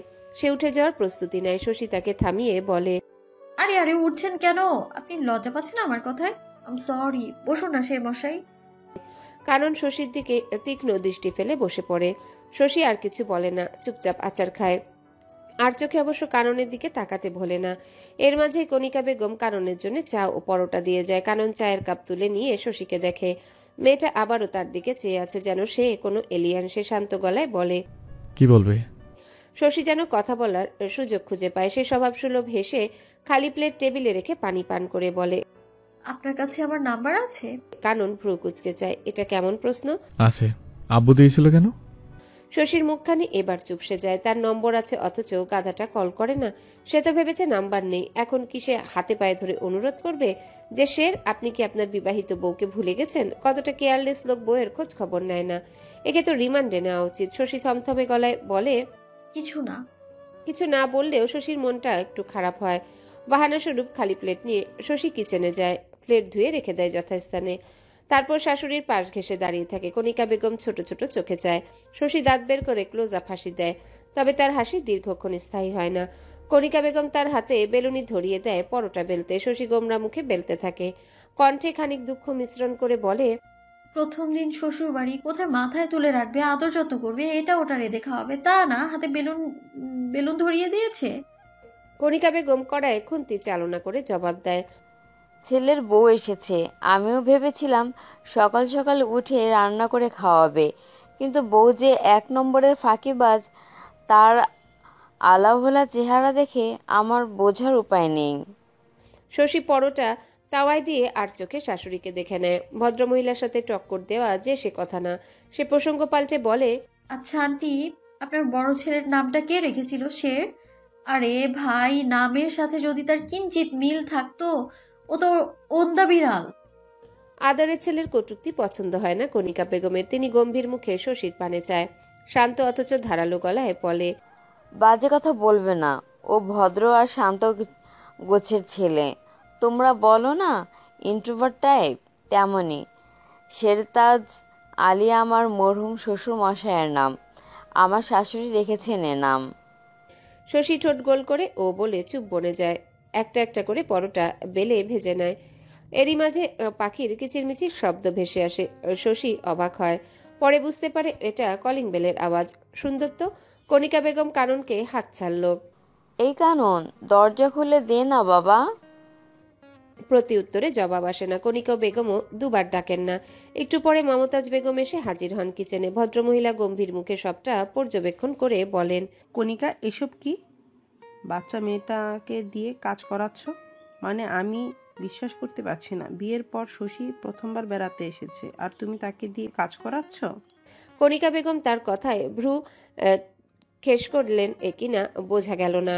শশী খানিক কাচুমাচু মুখে। এই মমতাজানটি রিনা খান বনে গেল কেন? সে কিছু বলবে এর আগে শুনতে পায় কণিকা বেগম বলছেন, আপা, আমার ছেলের বউকে দিয়ে আমি কাজ করাচ্ছি, বউ স্বাচ্ছন্দ্যে করছে, ওর প্রবলেম হচ্ছে না, আপনার সমস্যা হবে কেন? মমতাজ বেগম এর চোয়াল শক্ত হয়। তিনি কটমট করে বলেন, ও তোমার ছেলের বউ, আমাদের কিছুই না? আমরা কথা বলতে পারবো না? তুমি তোমার থার্ড ক্লাস মার্কা বউ শাশুড়ি খেলবে আর আমরা চুপ থাকবো? হ্যাঁ দেখবেন, না দেখতে চাইলে চোখ বন্ধ করে রাখবেন, বুঝলেন আপা? কণিকা বেগমের চটপটে জবাব। মমতাজ বেগম নতুন বউয়ের সামনে মুখের উপর জবাব দেওয়ায় বেশ অপমান বোধ করেন। শশীর ফুপু শাশুড়ির চুপসানো মুখ দেখে মায়া হয়। আহারে বেচারি, সে মিনমিনে সুরে তাকে উদ্দেশ্য করে বলেন, আন্টি, আম্মু বলেনি কাজ করতে, তিনি একাই করছিলেন। আমি খেয়ে দিয়ে তার হাতে হাতে সাহায্য করছিলাম, তিনিই মানা করেছে অনেক, আমি জোর করে পরোটা বেললাম। বলেই মুচকি হাসল শশী। কণিকা বেগম ঠোঁট বাঁকিয়ে অল্প হাসে, আর চোখে শশীর হাসি মুখের বদনখানি দেখে নিজ কাজে মনোনিবেশ করে। মমতাজ বেগম থমথমে মুখে কিচেন প্রস্থান করেন। কি হয়েছে আম্মু? ফুপি ওভাবে চলে গেলে কেন? ডাকলাম শুনলই না। কারণের কথায় শশী ও কণিকা বেগম ঘাড় ফিরিয়ে যায়। কারণ একা নয়, তার পিছনে ফারদিন, মিহির, ফারিনও আছে। শশী মাথায় ওড়না টেনে শাশুড়ির আড়ালে গিয়ে দাঁড়ায়। কণিকা বেগম নিজ কাজ করতে করতে বলে, সেটা তাকে জিজ্ঞেস করতে, আমি কি জানি। কানন সহ সকলেই বুঝতে পারে কিছু তো হয়েছে, তবে তারা মাথা ঘামায় না। এ তো তাদের কাছে নিত্যদিনের ঘটনা। ফারদিন উকিঝুঁকি দিয়ে বলে, বাহ বাহ, আজ নতুন রাঁধুনি ঘরে, সকালের নাস্তা এখানেই সারতে হবে দেখছি। কানন কি বলিস, নাকি একাই গেলবি? কানন মায়ের পাশে দাঁড়িয়ে বলল, মানা করেছি নাকি? গেল। মন থেকে বলছিস না মনে হয়। সেই তুই যেখান থেকে বলিস বেয়ান সাহেবা রান্না করছে আর আমরা টেস্ট করব না? করো টেস্ট। এখানে শুরু করবে নাকি ডাইনিং টেবিলে? ফারদিন কাননের কথায় হেসে ক্যাবিনেটের উপর উঠে বসে, যার মানে এখানে। কণিকা বেগম সবাইকে প্লেট ও আচারের বয়াম দেয়। শশী পরোটা দেয়। মিহির এই ফাঁকে বলে, শশী, তোমার বাবা ফোন করেছিল, জলদি ফিরতে হবে, রাস্তা সেরে রেডি হয়ে নাও। শশী আর চোখে কাননের দিকে চায়। কাননও শশীর দিকে চেয়েছিল। চোখাচোখি হয় কপত কপতির। কানন প্রতিবার নজর লুকিয়ে নিল, এবার নজর সরায় না। চেয়ে দেখে শশীর প্রতিক্রিয়া। শশী নজর সরিয়ে শাশুড়ির পানে একবার ফিরে ঘাড় কাত করে সম্মতি জানালো। কণিকা বেগম হেসে বলে, মিহির, আমার থেকে একবার পারমিশন নিলে পারতে। সে যাই হোক, শশীবও যাচ্ছে না এখন, বিকেলে কানন পৌঁছে দিবে, চিন্তা করিও না। আর হাসান ভাইয়ের সাথে আমি কথা বলে নেব। ঠিক আছে চাচি। মিহির ছোট্ট করে জবাব দেয়। ছোট মা এমনভাবে বলল যেন সেই শশীকে পাঠানোর জন্য উঠে পড়ে লেগেছে। রাতে শশীকে এ বাড়িতে আনতে দেওয়াই ঠিক হয়নি। মিহির বাহানা দিয়ে বিদায় নেয়। শশী একটু খুশি হয় বইকি, আর একটু চেনা জানা যাবে অদ্ভুত অচেনা শেরকে। দিনপঞ্জি বিকেলের ঘরে। শেরতাজালি কানন ছাদের এক কিনারায় বসে বসে ক্যামেরায় সদ্য তোলা ছবিগুলো দেখছে আপন মনে। ছাদে সে একা নয়, শশী আর কুঞ্জ উপস্থিত। দুজনে তার শখের বাগান থেকে ফুল তুলতে ব্যস্ত। কানন ক্যামেরায় তোলা শশীর হাস্যোজ্জ্বল ছবি দেখে। সোলোপিক। কালো পাড়ের সাদা শাড়িতে যেন শরতের এক ফালি শুভ্র মেঘের প্রতিবিম্ব। কাননের অধরকোণে বিস্তার হয়। সে একই ছবি খুঁটিয়ে খুঁটিয়ে দেখতে থাকে। লাল রাঙা অধর যুগল, সরু নাক, তাতে সাদা নোসপিন, দুই একটা লাল ব্রণে আঁকা কপল ছুঁয়ে দেয় আর শখ জাগে তার। কৃষ্ণ কালো নয়ন যুগলে নজর পড়তে ভ্রু কুচকে যায়। এই কালো নয়ন যুগলে গতদিনের ন্যায় একটু কাজলের প্রলেপ দিলে মানাতো বেশ, আবার এভাবেও বেশ লাগছে। কানন মাথা চুলকে ক্যামেরা পাশে রেখে সম্মুখে থাকা শশীর পানে চায়। ওই তো মেয়েটা হাসছে। এই মেয়ে সবসময় হাসে, এত হাসি সে কোথা থেকে পায়? কই, সে তো এরকম হাসতে জানে না। কানন উঠে এগিয়ে এসে শশীর অল্প দূরত্বে দাঁড়িয়ে থাকে। শশী এক পল তার পানে চেয়ে নিজ কাজে মন লাগায়। কানন পকেটে হাত গুটিয়ে পলক্ষীন শশীর পানে চায়। মেয়েটা শাড়ির উপর তার ডেনিম জ্যাকেট পরে আছে। একটু আগেই বলেছিল, শের, শীত লাগছে খুব, আপনার জ্যাকেটটা দিবেন? কতটা সহজে মেয়েটা আবদার করলো, কানন অবাক হয়ে দিয়েছিল। এখন তার একটু শীত লাগছে। হালকা বাতাস বইছে। সূর্য মহাশয় উপস্থিত থাকলেও তার তেজ ছুতে পারছে না। কানন হঠাৎ খেয়াল করে দুই দালান পরে একবার ছাদ থেকে কিছু ছেলে এদিকে তাকিয়ে হাসছে আর হাত দিয়ে কিছু ইশারা করছে। কাননের কপালে ভাঁজ পড়ে। কিছু বুঝতে পেরে মুখের আদল পরিবর্তন হয়। সে শশীর দিকে এগিয়ে শান্ত গলায় বলে, শশী, আমাদের এখন যাওয়া উচিত। কুঞ্জ চল। শশী কুঞ্জ দুজনাই কাননের দিকে যায়। শশী ভ্রু কুচকে জিজ্ঞাসা করে, কেন? ভালোই লাগছে তো এখানে, আপনার সমস্যা হলে যেতে পারেন। কাননের ভালো লাগলো না। সে কিছু বলবে এর আগেই স্বল্প দূর হতে ছেলেগুলোর গলার আওয়াজ ভেসে আসে। একজন উঁচু গলায় বলে, এই শের, মায়ের ছেলে, শোন না। বিরক্তিতে কানুনের মুখ থমথমে। মায়ের ছেলে, মাম্মাস বয়, এসব শুনে শুনে সে ত্যাক্ত। এসব ডাকের শুভারম্ভ হয়েছিল মমতাজ ফুপ্পির থেকে, এখন তা সবার মুখে মুখে। কানুন তাদের দিকে ফিরেও চায় না, উপেক্ষা করে জড়তাহীন শশীর হাত ধরে হাঁটা দেয়। কুঞ্জকেও ইশারা করে যত দ্রুত সম্ভব প্রস্থান করতে। শশীর ভালো লাগে ব্যাপারটা, লাজুক ছেলে অধিকার সমেত তার হাত ধরেছে। বাপ্পা! শশী ঘাড় ঘুরে একবার ওই ছেলেগুলোর দিকে তাকিয়ে নিজ হাতের দিকে চায়। দূরের ছেলেগুলো থেমে নেই, নানান ডাকে ডাকতে থাকে কানুন ও কুঞ্জকে। কানুন উপেক্ষা করলেও ছোট কুঞ্জ উপেক্ষা করতে পারে না। সে দৌড়ে রেলিংয়ের ধারে দাঁড়িয়ে চিল্লিয়ে বলে, তোমরা মায়ের ছেলে না বুঝি? আন্টির ছেলে, নানির ছেলে? বলো বলো।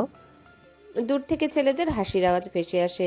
শশীর কপালে ভাঁজ পড়ে, চোখে মুখে বিরক্তির আভাসে কানুনের হাত ছাড়িয়ে নিতে চায়। কানুন ছাড়ে না, টেনে নিয়ে সিঁড়ির কাজটায় আড়ালে রেখে বলে, শশী বাচ্চামো করবে না, এখানে থাকো, আমি কুঞ্জুকে নিয়ে আসছি। কথাগুলোর কিছু ছিল বুঝি? শশী বাধ্যমের ন্যায় মাথা নাড়ল। কানুন কুঞ্জের কাছে যায়। তার পিচ্চি ভাই ওই ছেলেদের সাথে ঝগড়া করছে, ভাবা যায়। সে কিছু সময় দাঁড়িয়ে সবটা শুনে। কুঞ্জ হঠাৎ রেলিং ছেড়ে টপ থেকে কিছুটা মাটি নিয়ে ওদের উদ্দেশ্যে ঢিল ছুঁড়ে মারে। ঢিল দূরে পৌঁছায় না, তবে সে গলা চড়িয়ে বলে, বাদর, তোমাদের আম্মুকে সব বলে দেব, আমি তাদের চিনি, তখন বকে দিবে। কানুন হেসে ভাইকে টেনে কোলে তুলে চলে আসবে একটা ছেলে গলা চড়িয়ে বলে, শের, ওটা আমাদের ভাবি ছিল বুঝি? বেশ দেখতে কিন্তু। কানুন তাদের দিকে তাকিয়ে খানিক উঁচু গলায় বলল, তোমাদের বোন, আপু ডাকো সমন্ধি ভাই। ওপাশে সবার জবান বন্ধ হয়ে যায়। কানুন মুচকি হেসে শশীর কাছে পৌঁছায়। শশী বুকে হাত গুজে ছোট ছোট করেছে। কাননের হাসি ফুরুত। সে শশীকে পাশ কাটিয়ে ভাইকে নিয়ে নেমে আসে নিজ বাড়ির তার প্রান্তে। শশী হাসে। এত মিচকে শয়তান, সেও আস্তে ধীরে সিঁড়ি বেয়ে নামে।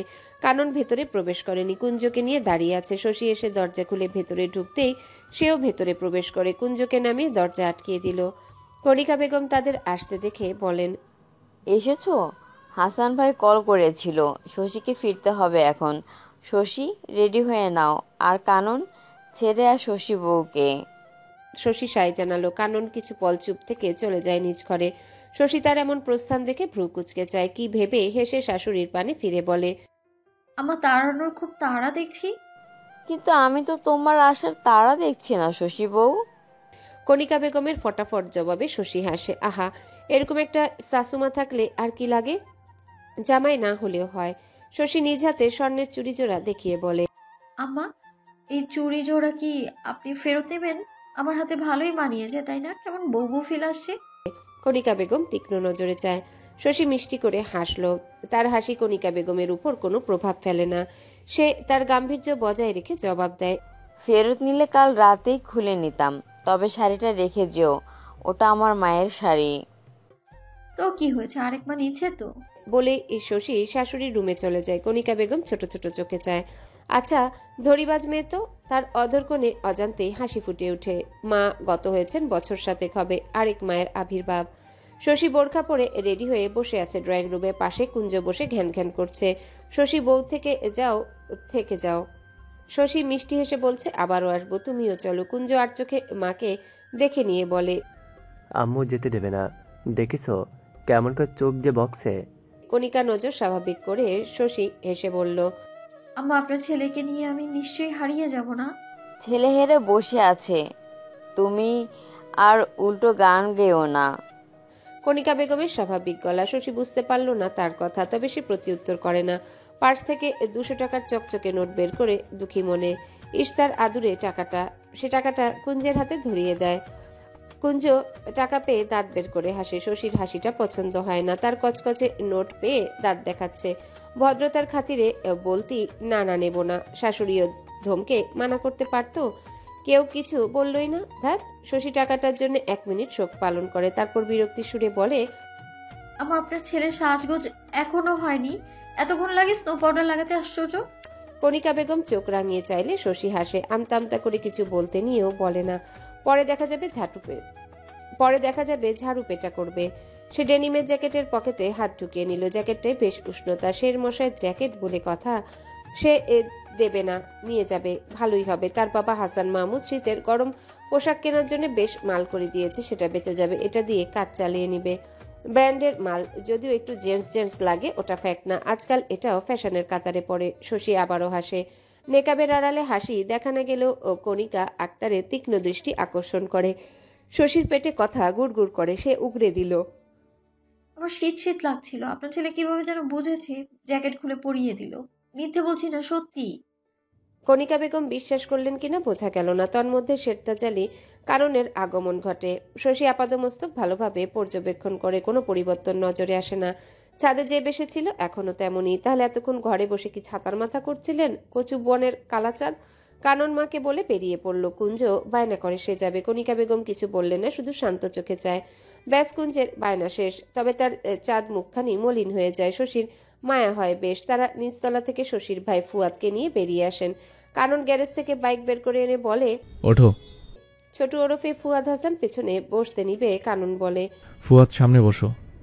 ফুয়াদ কি মনে করে হাসে। তারপর সামনে বসলে শশী পেছনে উঠে খানিক দূরত্ব বজায় রেখে বসে। কানন হেলমেটের গ্লাস নামিয়ে বাইক স্টার্ট দিয়ে বলে, শশী ধরে বসো, ব্যালেন্সে রাখতে সুবিধা হবে। শশী মুচকে হেসে দূরত্ব ঘুচিয়ে নেয়। কাঁধে হাত না রেখে পেট জড়িয়ে শার্ট খামচে ধরে। কাননের বাঁ পাশে ধক করে ওঠে। গতরের শক্তি যেন নিভু নিভু। এ যে রক্ত চুষে নেওয়া যোগ। ঘণ্টাখানেকের ব্যবধানে তারা পৌঁছে যায় গন্তব্যে। সন্ধ্যা ঘনিয়ে এসেছে প্রায়। শশী ছোট বাইক থেকে নামে। কানন হেলমেট খুলে তাকিয়ে দেখে পলকহীন। শশী, আমি আসছি তাহলে, বাবা আমাকে সালাম দিও। শশী ভ্রুকুচকে খানিকটা এগিয়ে আসে। কানন খানিক হকচকিয়ে যায়। ঘাড়ে হাত রেখে এদিকে ওদিকে চায়। জনশূন্য নয় জায়গাটা। আশেপাশে গৃহকর্মী উপস্থিত। তাদের সন্দেহভোজন চাহনি এদিকেই। ছোট গেট খুলে ততক্ষণে ভেতরে প্রবেশ করে কলিং বেল বাজাচ্ছে। শশী কিছু না বলে বাইকে চাবি কেড়ে নিয়ে বলে, আসছি মানেটা কি? ভদ্রলোকের মতো ভেতরে চলুন। আমি কোনো সালাম বহন করতে পারবো না, আপনি গিয়ে সালাম জানিয়ে আসুন। কানন চাবি নেওয়ার চেষ্টা করে। শশী দেয় না। এর মাঝে পাশের বাড়ির এক মহিলা শশীকে ডেকে বলে, শশী, কে রে এটা? চিনলাম না। আরে চিনতে পারলে না? তোমাদের এলাকার জামাই গো, জামাই, শেরতাজ আলী কানন। চিনতে পারলে? খুব পারলাম। তাই জামাই বাবাজি বাইরে কেন? ভিতরে নিয়ে যা, আমরাও আসছি। ঝি জামাই দেখবে না? কারণ অসহায় বোধ করে। এসব আন্টিরা খুবই ডেঞ্জারাস টাইপ। অল্পক্ষণের মাঝে তাকে ঝালাপালা করে দিবে। কানন অনুরোধের সুরে বলে, প্লিজ শশী, অন্যদিন, ফিরতে অনেক রাত হবে। শশী চাবি ঘুরিয়ে ঘুরিয়ে গেটটা সম্পূর্ণটা খুলে ইশারায় বাইক ভেতরে নিতে বলে। কানন অসহায় চোখে চায়। শশী মুচকি হেসে বলে, এই আপনি এত ভীতু কেন? শ্বশুর বাড়ি যাবেন, হেডমাস্টার বাড়ি তো না। কানন নাখোশ মানে বাইক ভেতরে রাখে। এর মাঝে মরিয়ম বেগমের আগমন ঘটে। কানন তাকে দেখে হাসি মুখে সালাম দিয়ে ভালো মন্দ জিজ্ঞাসা করে। মরিয়ম বেগম খুশিতে বাখারা। জামাই এসেছে এই অবেলা। তিনি কাননকে নিয়ে ভেতরে যায়। কানন ভদ্র ছেলের ন্যায় পিছনে। শশী মিটে মিটে হেসে কাননের পিছু হাঁটে। ড্রয়িং রুমের সোফায় বসা শ্বশুরকে দেখে কাননের পদচারণায় ব্যাঘাত ঘটে। সে হাঁটার গতি কমিয়ে শশীর পাশে পাশে হাঁটে। এগিয়ে গিয়ে নম্র কণ্ঠে সালাম জানায়। হাসান মাহমুদ খবরের কাগজ ভাঁজ করে টেবিলের উপর রেখে সালামের জবাব নেয়। চোখে চশমা খুলে স্বাভাবিকভাবেই বলে, শের সাহেব যে, বসুন। আমি তো ভেবেছিলাম আপনি আমাদের বাড়ির ঠিকানা ভুলেই গেছেন। কানন লাজুক হেসে সোফায় বসে। তেমনটা না। হাসান মাহমুদ মুচকি হেসে বলে, রিটেনের রেজাল্ট বেরিয়েছে শুনলাম, কি খবর? কাননের মুখখানি ফ্যাকাশে দেখায়, অথচ হাসি মুখে জবাব দিল, নতুন বিজ্ঞপ্তির খোঁজে। হাসান মাহমুদের বুঝতে অসুবিধা হয় না। মরিয়ম বেগম ব্যস্ত হয়ে পড়েছেন জামাইকে আপ্যায়নের জন্য। শশী এখনো বোরখা পরেই দাঁড়িয়ে আছে। হাসান মাহমুদ সেটা লক্ষ্য করে শশীকে উদ্দেশ্য করে বলে, বাইরে থেকে এলে যাও, ফ্রেশ হয়ে নাও। শশী কাননের দিকে এক পল চেয়ে চলে যায় নিজ ঘরের উদ্দেশ্যে। কানন আর চোখে তার প্রস্থান দেখে শ্বশুরের পানে ফেরে। শেরতাজ আলী গিলো এখন শ্বশুরের সলা পরামর্শ।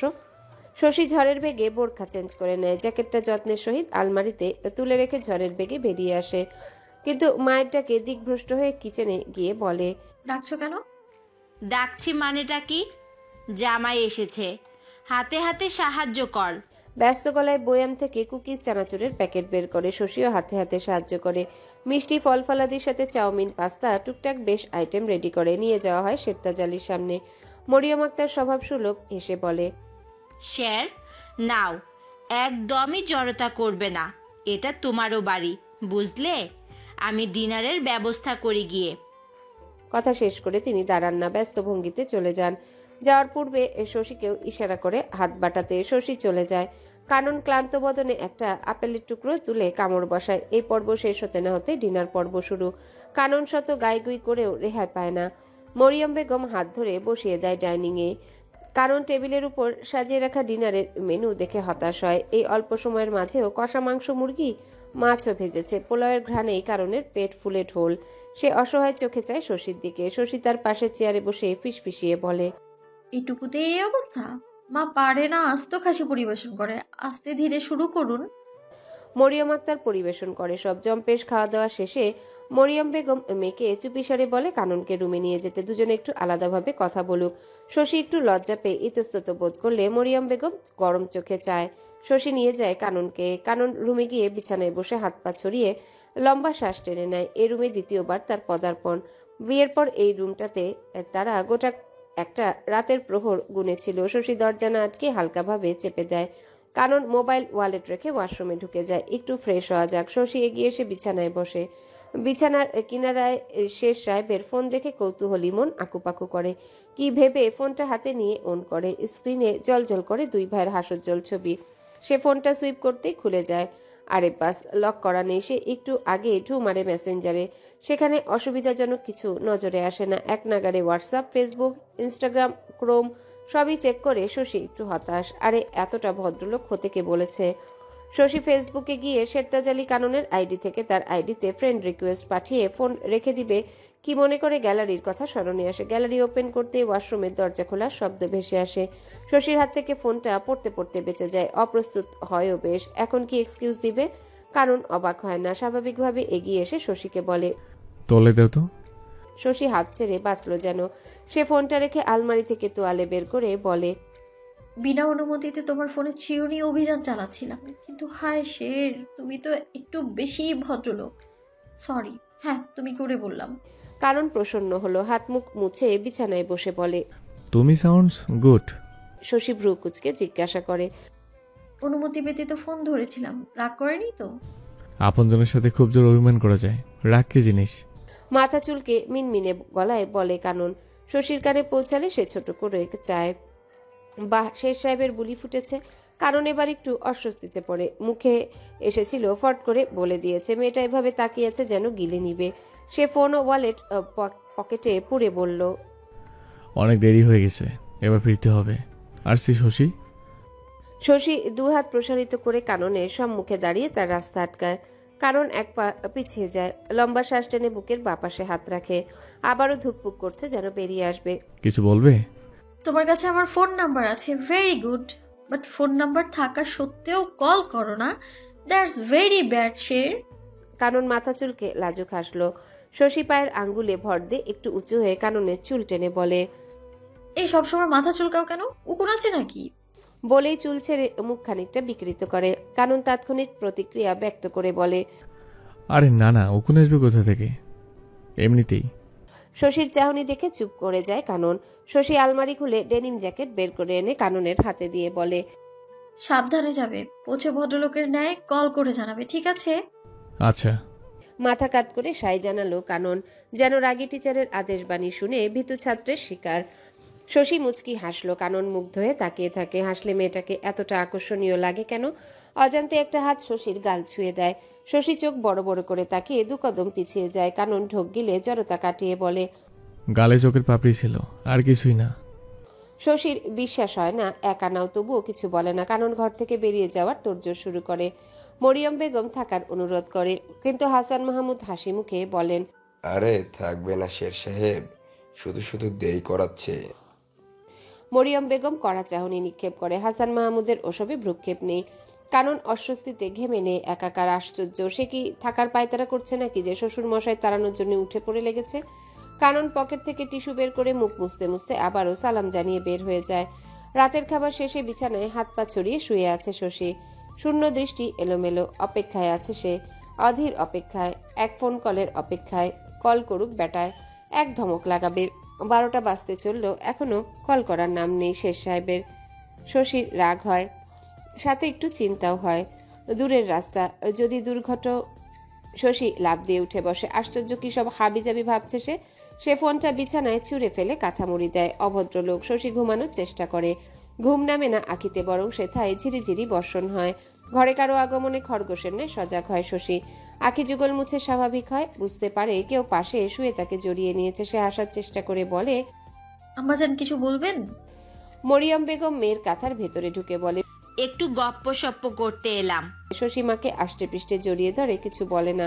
মরিয়ম বেগম ভ্রুকুটিতে ভাঁজ ফেলে বলে, আমার ভাঙা রেডিওর আবার কি হলো? কি হবে, একটু টায়ার্ড লাগছে। শ্বশুর বাড়ি কেমন লাগলো? শশী উঠে বসে, কাঁথা টেনে ওড়নার নেয় মাথায় ঘোমটা টেনে বলে, ভালোই লেগেছে, ইন্টারেস্টিং।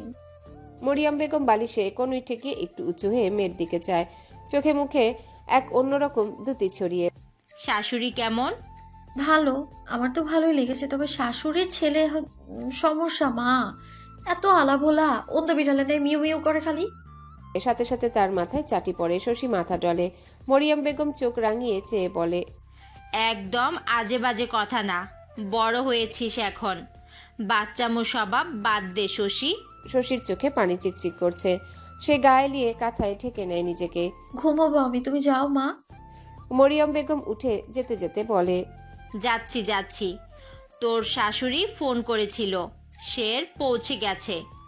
বলেই দরজা চেপে দিয়ে তিনি চলে যান। শশী কাঁথা থেকে মাথা বের করে, পৌঁছেছে অথচ তাকে কল করলো না। শশী কটমট করে শুয়ে থাকে। কি মনে করে ফোনটা হাতে নেয়, সের নামে সেভ করা নাম্বারটা বের করে ব্লক লিস্টে ভ্রমণ করতে পাঠায়। কচুবনের কালাচাঁদ কোথাকার। শশী হাসানকে চেনে না, নাকে দড়ি দিয়ে ঘুরাবে। রাত গভীরে ডুব দিয়েছে। ধরনী অন্ধকারের কবলে। কানন নিজ ঘরের কৃত্রিম আলো নিভিয়ে ব্যালকনিতে গিয়ে বসে, ঝুলন্ত দোলনায় পা এলিয়ে দেয়। ব্যালকনির গ্রিলের ফাঁকে দূরাকাশের চাঁদটা দেখার চেষ্টা করে, দেখা যায় ক্ষীণ। সে হেসে ফোনটা বের করে, তার ঘরের চাঁদের সাথে কথা বলা যাক। সে শশীর নম্বরে ডায়াল করে, ফোন ঢোকে না। কারণ ভ্রুকুচকে আরেকটা নম্বর থেকে ডায়াল করে, এবার রিং হচ্ছে তো। একটু পরে রিসিভও হয়, কিন্তু আওয়াজ আসে না। কানন ফোন কানে রেখে বলে, হ্যালো শশী, শের বলছি। কে সে? আমি কোনো শেরিফকে চিনি না, সরি, রং নাম্বার। এরপর কল কেটে যায়। কাননের কপালে গাঢ় ভাঁজ পড়ে। গলা তো শশীর, তাহলে এমনটা বলছে কেন? সে আবারও কল করে, তবে এবার আর কল যায় না। কানন বেশ কয়েকবার চেষ্টা করে, কিন্তু কল যায় না। তার চোখে মুখে মলিনতায় ছেয়ে যায়। সে ফোন রেখে অন্ধকারে ডুবে যায়। একাকিত্ব খুবই ভয়ঙ্কর বাস্তব। যে ব্যক্তি উক্ত রোগে আক্রান্ত, সেই জানে তার যন্ত্রণা। মনে হয় ভিতরটা কিছু একটা কুড়ে খাচ্ছে, যা বাহিক ব্যথা হয়তো নেই, কিন্তু অন্তঃস্থলে ব্যথা উপলব্ধি আর একাকিত্ব যদি আপনজনদের ভিতরে গ্রাস করে, সেই একাকিত্ব নামক বস্তু হতে পরিত্রাণের উপায় কি? ডায়েরির পৃষ্ঠা উল্টে আবারও ডায়েরির পাতায় কলম ধরে কানন, কিন্তু কলম চলে না, থেমে থেমে যায়। ডায়েরি বন্ধ করে ছুঁড়ে ফেলে ফ্লোরে। কলমটা ভাঙতে নিয়েও ভাঙে না। চেয়ার ছেড়ে ছুঁড়ে ফেলা ডায়েরি পুনরায় তুলে শেষ পাতায় গোটা গোটা অক্ষরে লিখে, বেকারদের কিসের রাগ? কলম ভাঙতে যাও। কলমটা কি তোমার টাকায় কেনা?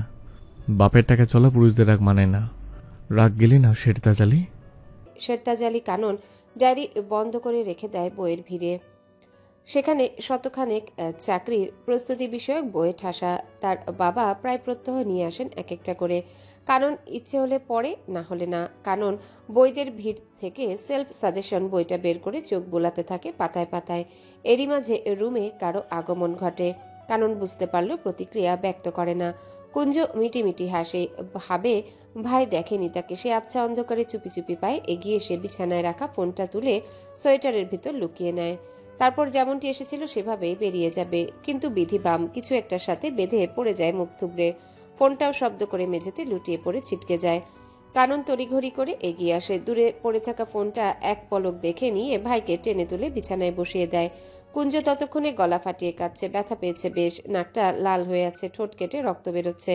কানন হতাশ হয়। এত বড় ছেলে এখনো হাঁটতে নিয়ে 10-12 বার উষ্টা খাবে। সে টিস্যু দিয়ে ঠোঁটের স্বল্প রক্ত মুছে দিয়ে বলে, দেখে চলতে পারিস না? চুরি করতে এসেছিলি? আল্লাহ পানিশ করেছে।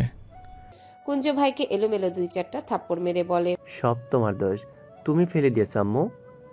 দ্বিতীয়বার ডাকতে হয়নি, তার আগেই কণিকা বেগম হাজির, সাথে কুঞ্জের কান্না। সে মায়ের কাছে আশারি গল্প শুনিয়ে নালিশ করে। কণিকা বেগম বড় ছেলের দিকে কড়া চোখে চায়। কানন নিজেকে নির্দোষ দাবি করতে বলে, আমি কিছুই করিনি আম্মু, তোমার ছেলে ফোন চুরি করতে এসে একাই মুখ থুপড়ে পড়েছে। কণিকা বেগম তার কথা বিশ্বাস করলো কিনা বোঝা গেল না। আবার কুঞ্জের আশারি গল্প শুনেও কিছু বললেন না। দুই ছেলের দিকে শান্ত নীরের চাহনি নিক্ষেপ করে চলে যান। কণিকা বেগম চলে যেতেই কানন কুঞ্জর মাথায় চাটি মেরে বলে, কি মিথ্যে করে তুই? ঠিকঠাক কথা বলতে পারিস না, অথচ কি অবলীলায় সাজিগুজি মিথ্যে বললি। কুঞ্জ কাননের হাত টেনে কামড় বসিয়ে রাগি চোখে যায়। কানন ভ্রুকুচকে ফ্লোরে পড়ে থাকা ফোনটা তুলে, গ্লাস ভেঙে গেছে কয়েক জায়গায়।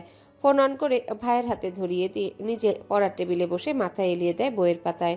কুঞ্জ ফোন পেয়ে খুব খুশি। সে ইউটিউবে কার্টুন সিরিজে মেতে উঠে। বেশ সময় পর কণিকা বেগমের আগমন ঘটে। কুঞ্জর দিকে হরলিক্সের গ্লাস বাড়িয়ে দিলে কুঞ্জ মোবাইল রেখে ছোট ছোট চুমুকে শেষ করে মায়ের আঁচলে মুখ মুছে মোবাইলে মনোনিবেশ করে। কণিকা বেগম মুচকি হেসে কাননের জন্য আনা কফি টেবিলে রেখে ছেলের চুলের ভাঁজে হাত গুলিয়ে দেয়। কানন আবেশে চোখ বুজে নেয়। কণিকা বেগম বলে, চলো কোথাও থেকে ঘুরে আসি। তোর নানার বাড়িতে যাবি?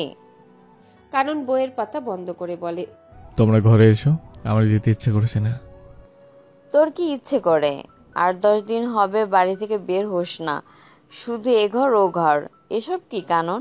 কিছু হয়েছে? কেউ কিছু বলেছে? উদ্বিগ্ন ভরা কণ্ঠে কণিকা বেগমের। কানন কফির মগে ঠোঁট ভিজিয়ে বলে, কে কি বলবে? কেউ কিছু বলেনি, পড়াশোনা করছিলাম। কণিকা বেগম বিশ্বাস করেন না। নিশ্চয়ই কেউ চাকরি সম্পর্কিত কটু বাক্য শুনিয়েছে। ঘরে বাইরে আত্মীয় স্বজন প্রতিবেশী সবাই যেন সুযোগ পেলে অল্প করে হলেও খুঁচিয়ে বিদ্ধ করে হাহাকারে ভরপুর হৃদযন্ত্র বরাবর। তিনি শান্ত গলায় বলে, শশী বাবা কিছু বলছেন? সত্যি করে বলবি, লুকাবি না কিছুই। কানন মুচকি এসে মগে সম্পূর্ণ কফি শরবতের ন্যায় গিলে নিয়ে বলে, শশীর বাবা কিছু বলেনি। আমি বলার সুযোগ দিলে না বলবে আম্মু? বলুক, যার যা মন চায়, বলে যদি তৃপ্তি পায় পাক। কণিকা বেগম চোখে মুখে উদাসীন ভাব বিরাজমান। তিনি কিছু না বলে কফির মগটা তুলে নিয়ে হাঁটা দেয়। মগটা ভারী অনুভূত হয়। তিনি খেয়াল করেন কফি ভর্তি মগে ধোয়া উঠছে। ছেলের টেবিলে নজর পড়তেই দেখেন সেম খালি মগ। এই কফি তো তিনি দুপুরে দিয়েছিলেন। এখন 4টা বাজে। রাতের বেলায় মুর্তাজালির পদচারণায় আলোকিত হয় কাননের ঘর। অন্ধকারে নিমজ্জিত ছিল ঘরটি। তিনি ভেতরে প্রবেশ করেই লাইট জ্বালিয়ে দেয়। কানন ধরফরিয়ে উঠে। পড়তে পড়তে চোখ লেগে গিয়েছিল তার। কখন যে বইকে বালিশে রূপান্তরিত করে নিয়েছে জানে না সে। চোখ ডলে উঠে দাঁড়াতেই বাবাকে দেখতে পায়। প্রতিবারের ন্যায় এবারেও নজর যায় হাতের দিকে। তবে নিত্যবারের মতো হাতে বই নেই। কানন মুচকি হেসে বলে, কিছু বলবে আব্বু? আসলে পড়ছিলাম, কখন যে চোখ লেগে গেছে। মুর্তাজালি স্বভাবসুলভ হেসে বিছানায় পা তুলে বসে পুরো ঘরে চোখ বুলিয়ে বলে, কিছু বলবো না, এমনি এলাম। সারা রাত বাড়িতে পড়ে থাকো, তবু দেখাই পাওয়া যায় না, তাই আমি দেখা করতে এলাম। কানন আসছি বলে ওয়াশরুমে গিয়ে চোখ মুখে পানি ছিটিয়ে আসে। চোখ মুখ জ্বলছে, মাথাটা ভো ভো করছে। বাবার সামনে ভদ্র ছেলের ন্যায় দাঁড়িয়ে থাকে। মুর্তাজালি তার পাশে বসতে বলেন। কানন বসলে তিনি ছেলের কাঁধে হাত রেখে বলে, পরিশ্রম করতে হবে। তার মানে এই না খাওয়া না ভুলে শুধু পরিশ্রমই করবে। 8-10 দিন ঘর থেকে বেরোচ্ছে না, এগুলো কি স্বাভাবিক?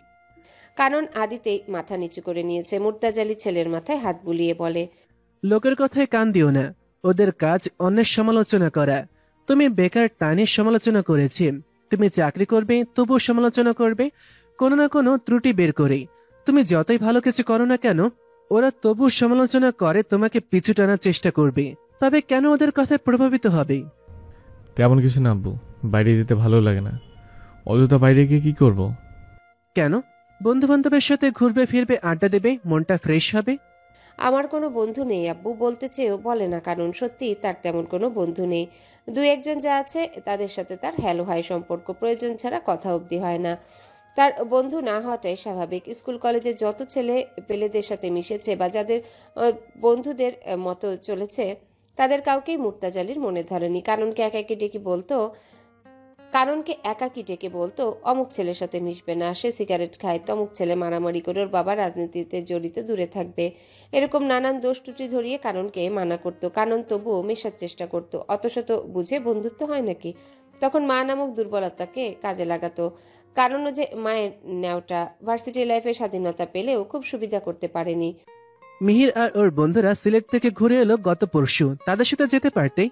বাবার কথায় ধ্যান ভঙ্গ হয় কাননের। স্বাভাবিকভাবেই বলে, আমি জানতাম না ওরা প্ল্যান করেছে, জানায়নি আমাকে, জানলেও যেতাম না। সামনে ছুটি পাবো কিছুদিনের জন্য, কোথাও ঘুরে আসি। কোথায় যেতে চাও বলো?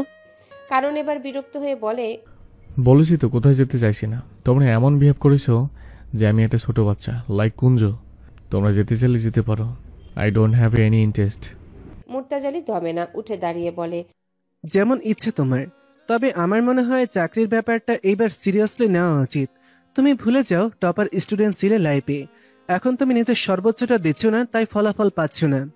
কথা শেষ করে দরজার দিকে এগিয়ে যায় মুর্তাজালি। কারণের দৃষ্টি অন্যদিকে। মুর্তাজালি দরজার কাছে গিয়ে থেমে যায়, ঘাড় ঘুরিয়ে ছেলের উদ্দেশ্যে বলে, শশীর বাবার সাথে আমি নিজে কথা বলবো, যত দ্রুত সম্ভব শশীকে আনার চেষ্টা করব।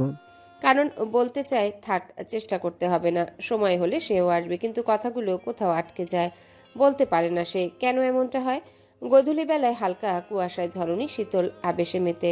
মাগরিবের নামাজ শেষে কুলসুম বেগম চায়ের তলব করে। পারভিন আক্তার চটজলদি কিচেনে গিয়ে চা বসিয়ে দেন।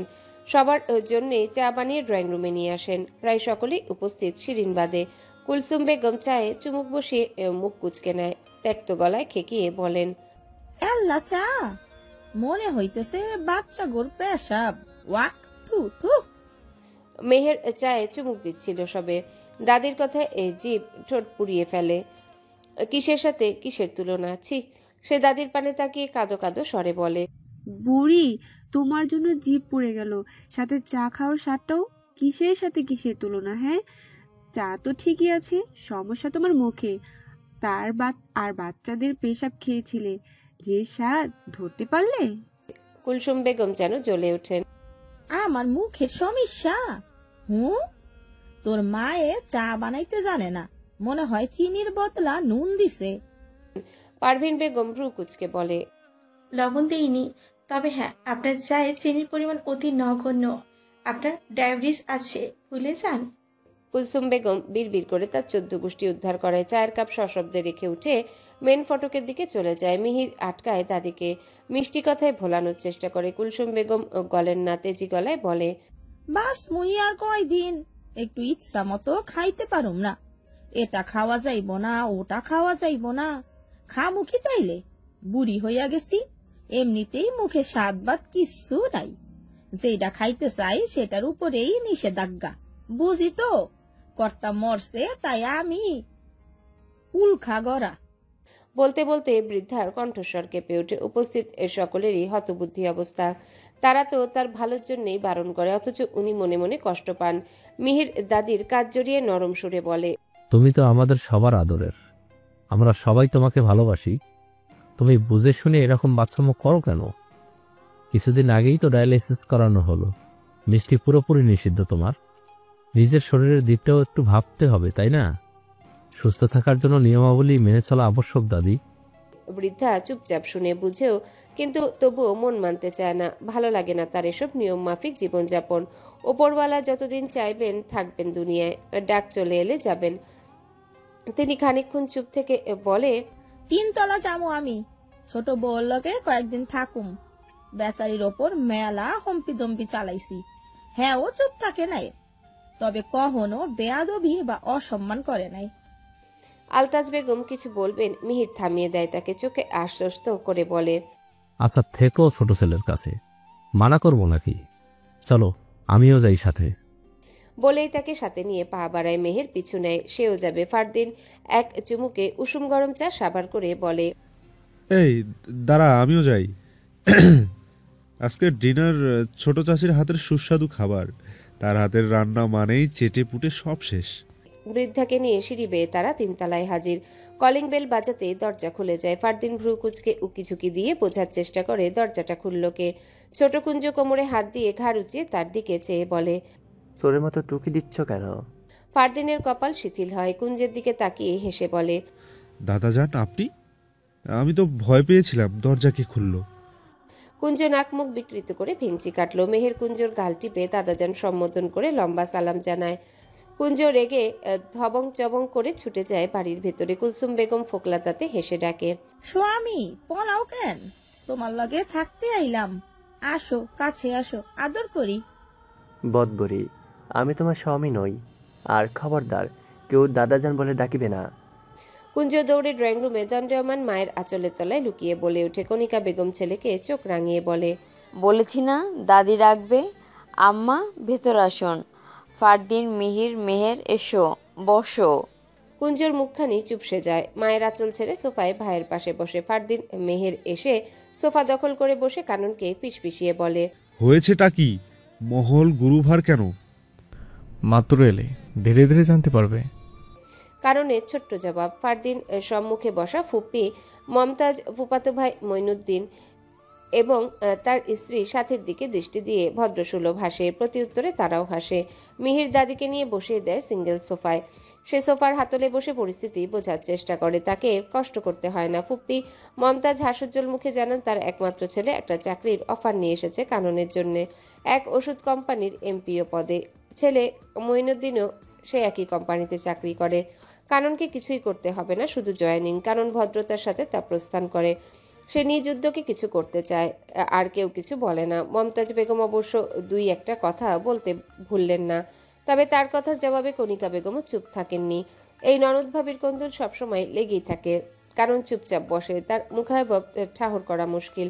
কুলসুম বেগম কপাল কুচকে কারণের উদ্দেশ্যে বলেন, বেকার বসার থেকে ওইখানে কাম করা ভালো হইব। মুরব্বী, আপনি আরেকবার ভাইবা দেখেন। কোনো কাম ছোট না, বয়স তো কম হইল না, এখনো বাপের ঘাড়ে বসে খাওয়া ভালো দেখায় না। কারণের মাথা নিচু হয়ে যায় আপনি আপ। ভদ্রতার খাতিরে উঠতেও পারে না, আবার বসে থাকা দেয়। কণিকা বেগম আদরের ছেলের অপমান হজম করতে পারলেন না। তিনি শাশুড়িকে নয় স্বামীর উদ্দেশ্যে বলে, জানতাম না আমার ছেলে আপনার বোঝা হয়ে গেছে, আপনার ঘাড়ে বসে খায়। কিছুদিন হলো ওর বন্ধুরা একটা কোচিং সেন্টারে নিত্যদিন একটা ক্লাস করে নিতে বলছে। আমি বারণ করতাম, কানন ওদের হ্যাঁ বলে দিল। কানন হ্যাঁ না কিছুই বলেন না। মুর্তাজালির মুখের আদল বোঝা মুশকিল। তিনি বৃদ্ধা মাকেও কিছু বলতে পারবেন না, আবার স্ত্রীর কথার মাঝেও ভুল ত্রুটি খুঁজে পান না। তবে আদরের ছেলের জন্য মনটা বিক্ষিপ্ত হয়। তিনি কিছু না বলে উঠে ঘরে চলে যান। কানন বাবার যাওয়ার দিকে তাকিয়ে থাকে। কুলসুম বেগম ছেলের বউয়ের কথার প্রেক্ষিতে বলেন, শোনো ছোট বউ, আমি মুরব্বীরে কষ্ট দিতে এ কথা বলি নাই। আমি হ্যাঁ সম্মান করি। এভাবে ঘরে বসে থাকা মানুষ ভালো চোখে দেখে না। নানান জন নানান কটূক্তি করে। কোনো একটা কাজে ঢুকলে সবার জবান বন্ধ হইব, আর বউরারেও সম্মানের সাথে ঘরে তুলবার পারবো। কি বলো মুরব্বী? কানন মলিন হেসে বলে, তুমি যখন বললো ঠিকই বললো দাদু, তোমার কথায় আমি আসছি। সবাই তার প্রস্থান দেখে। কণিকা বেগম শক্ত গলায় বলে, বাইরের মানুষের কথা বলতে পারবো না আম্মা, আপন মানুষরাই কথা বলতে ছাড় দেয় না। পরের কথা বলে কি হবে, থাক সে কথা।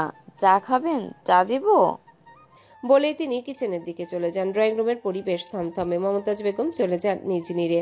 বাকি সবাই ড্রয়িং রুমেই। টুকটাক কথার মাঝে পরিবেশ হালকা হয়। হালকা পরিবেশকে মাতিয়ে দিতে মির্তাজ কুঞ্জ আছে তো। ওদিকে কিচেনে কণিকা বেগম থমথমে মুখে সবাইকে চা দিয়ে রান্না বসিয়ে দেয়। সকলের আবদার তার বাড়িতে আজ কাচ্চি বিরিয়ানি খাবে। তিনি মন মেজাজ ভালো না থাকলেও পূরণ করেন সবার আবদার। রান্নার ফাঁকে কাউকে কল করে স্পিকারে দেয়। প্রথমবার রিসিভ না হলেও পরের বার সাথে সাথেই রিসিভ হয়। ওপাশ থেকে ভেসে আসে লম্বা সালাম। আসসালামু আলাইকুম ওয়া রাহমাতুল্লাহি ওয়া বারাকাতুহু। কেমন আছেন আম্মা? কণিকা বেগম শশা কাটতে কাটতে সালামে জবাব দিয়ে বলে, আর কেমন থাকি, জলজান্ত একটা ছেলের বউ থাকতেও একা একা সব সামলাতে হয়। ছেলের বউকে সামলানোর সুযোগটাও দিতে হবে, তাই না? শশীর সাদাসিধে জবাব। কণিকা বেগম দীর্ঘশ্বাস ফেলে বলেন, ছেলের শ্বশুর মশাই তো কেঁদে কুল কিনারা পায় না। আমার মেয়ে ছোট, হ্যান ত্যান, ভাতটা অবধি বেড়ে খায় না, মুখে তুলে দিতে হয়। শশী ঠোঁট চেপে হেসে বলে, আব্বু জানে না যে তার মেয়ের শাশুড়ি ভাত বেড়েও দিবে, মুখে তুলেও খাওয়াবে। কণিকা বেগমের হাত থেমে গেল ক্ষণিকের জন্য। সিনকে টমেটো ধুতে ধুতে বলে, খাওয়াবো তো, তবে শর্ত মোতাবেক অতি শীঘ্রই আমাকে এক জোড়া নাতনি গিফট করতে হবে। Deal done. ওপাশ থেকে আর কোনো আওয়াজ ভেসে আসে না। কণিকা বেগম কল বন্ধ করে এগিয়ে আসে। ফোনটা কেটে দিয়েছে মেয়েটা। কণিকা বেগমের মুখে চাপা হাসি বিরাজ করে। তার মন খারাপের মেঘ একটু হলেও কেটে যায়। সে বলে বিরিয়ানি বেড়ে ডাইনিং টেবিলে নিয়ে যায়। বিরিয়ানির ঘ্রাণে সবাই মৌমাছির ন্যায় ছুটে আসে। ফারদিন চেয়ার টেনে বসে। তোমার হাতের বিরিয়ানির স্বাদ খাওয়ার 7 দিন পরেও জিভে লেগে থাকে। কি ঘ্রাণ, জলদি দাও না। কণিকা বেগম মুচকি হেসে তার পাতেই সবার আগে দেয়। ছোট্ট কুঞ্জ চেয়ার টেনে বসবে। কুলসুম বেগম বলেন, স্বামী যাও, পোলারে ডাইকে আনো, তোমার ভাই রেও। কুঞ্জ রাগি চোখে চায়, চিল্লিয়ে বলে, এই বুড়ি, বলেছি না আমি তোমার স্বামী না। আহা, স্বামী রাগ করে কেন? সোহাগ কইরা ডাকি তো। কুঞ্জ রেগে মেগে কিছু বলবে, মায়ের কড়া চাহনি দেখে চুপ করে যায়। ধপধপ পা ফেলে বাবাকে ডাকতে যায়। ডাইনিং টেবিলে হাসির রোল পড়ে। মিহির হাসতে হাসতে বলে, দাদুন, বাচ্চাটাকে রাগিয়ে দাও শুধু শুধু। তোমার জানের জান কে আমরা কি আর জানি না ভেবেছ? মেহের হেসে ভাইয়ের সাথে তাল মিলিয়ে বলে, মহামান্য শেরতাজ আলী সিনিয়র জন নাকি জুনিয়র জন? বৃদ্ধা খিক করে হেসে ওঠে। ফারদিন বিরিয়ানি মুখে পুড়ে বলে, সিনিয়র জন তো পগার পার, এখন জুনিয়রের উপর নজর বুড়ির, তাই না জান? বৃদ্ধা শশার টুকরা দিয়ে ঢিল ছুঁড়ে ফারদিনের দিকে। ফারদিন সেটা মুখে পুড়ে চোখ টিপ দেয়। উপস্থিত সকলে হাসে সকলের খুনসুটিতে। এরই মাঝে মুর্তাজ আলী উপস্থিত হন। সকলের ভিড়ে ছেলেকে না দেখে তিনি আসছি বলে ছেলের ঘরে যান। অন্ধকার ঘরে এদিকে ওদিকে খুঁজে ছেলেকে ডাকেন। কানন বেলকনি থেকে বেরিয়ে এসে স্বাভাবিকভাবে বলে, কিছু বলবে আব্বু? খেতে চলো। তুমি যাও, আমি আসছি। মুর্তাজ আলী যান না। কানন ওয়াশরুম থেকে ঘুরে আসলে ছেলেকে সাথে নিয়ে বের হয়। সকলের সাথে তারাও বসে পড়ে। কানন ফারদিনের পাশের চেয়ারটাতে বসে। কণিকা বেগম প্লেটে বিরিয়ানি বেড়ে দেয়। কানন অল্প অল্প করে মুখে পুড়ে। ফারদিন খাওয়ার ফাঁকে তার দিকে এগিয়ে অতি ধীমে সুরে বলে, খুব শীত পড়েছে তাই না শের? বিরিয়ানি মুখে জবাব দিল কানন। ফারদিন সিরিয়াস হয়ে বলে, রাত যত গভীর হবে শীত ততই বাড়বে। এই শীতে বউ অতীব জরুরি একটা বিষয়, কিন্তু আফসোস শের সাহেবের শেরনি অনুপস্থিত। কারণের চোখের আকার বড় হয়, বিষম খায় তৎক্ষণাৎ। ফারদিন তার মাথায় চাপড় দিতে দিতে বলে, বালাই ষাট। ইস, বেচারাকে এত স্মরণ কে করছে? নিশ্চয়ই শশী বউ। চাচা যান, দ্রুত শের সাহেবের আদরের থুরি সকলের আদরের শশী বউকে আনার ব্যবস্থা করা উচিত। কানন ফারদিনের দিকে চোখ পাকিয়ে চায়, কটমট করে বলে, ফারদিন ভাই, বেশি বেশি হয়ে যাচ্ছে না? বেশি বেশি তো হচ্ছে, সব দোষ তালাইয়ের। কানন আর কিছু বলে না। ফারদিন ভাই একবার শুরু করলে আর শেষ হবার নাম নেবে না। কণিকা বেগম দুপুরে রান্না করা দেশি ঝালঝাল মুরগির ঝোল দেয় সবাইকে। ভুলবশত কাননেও দেয়। বাকি সবার মতো কাননও খেয়ে নেয়, টু শব্দ করে না, পানি অবধি চায় না। ছেলেটা অল্প পরিমাণ ঝালও খেতে পারে না। সেই ছেলে স্বাভাবিকভাবে এত ঝাল খেলো কিভাবে? তার মন শঙ্কিত হয় চেনা পরিচিত আতঙ্কে। হ্যালো বন্ধুরা, পরবর্তী পার্ট খুব তাড়াতাড়ি আসবে, তো সবাই অপেক্ষায় থাকো। আর চ্যানেলটি যারা এখনো সাবস্ক্রাইব করোনি তারা পরবর্তী পার্ট দেখার জন্য চ্যানেলটি সাবস্ক্রাইব করে রেখো। ধন্যবাদ সবাইকে, আমাদের সাথেই থেকো।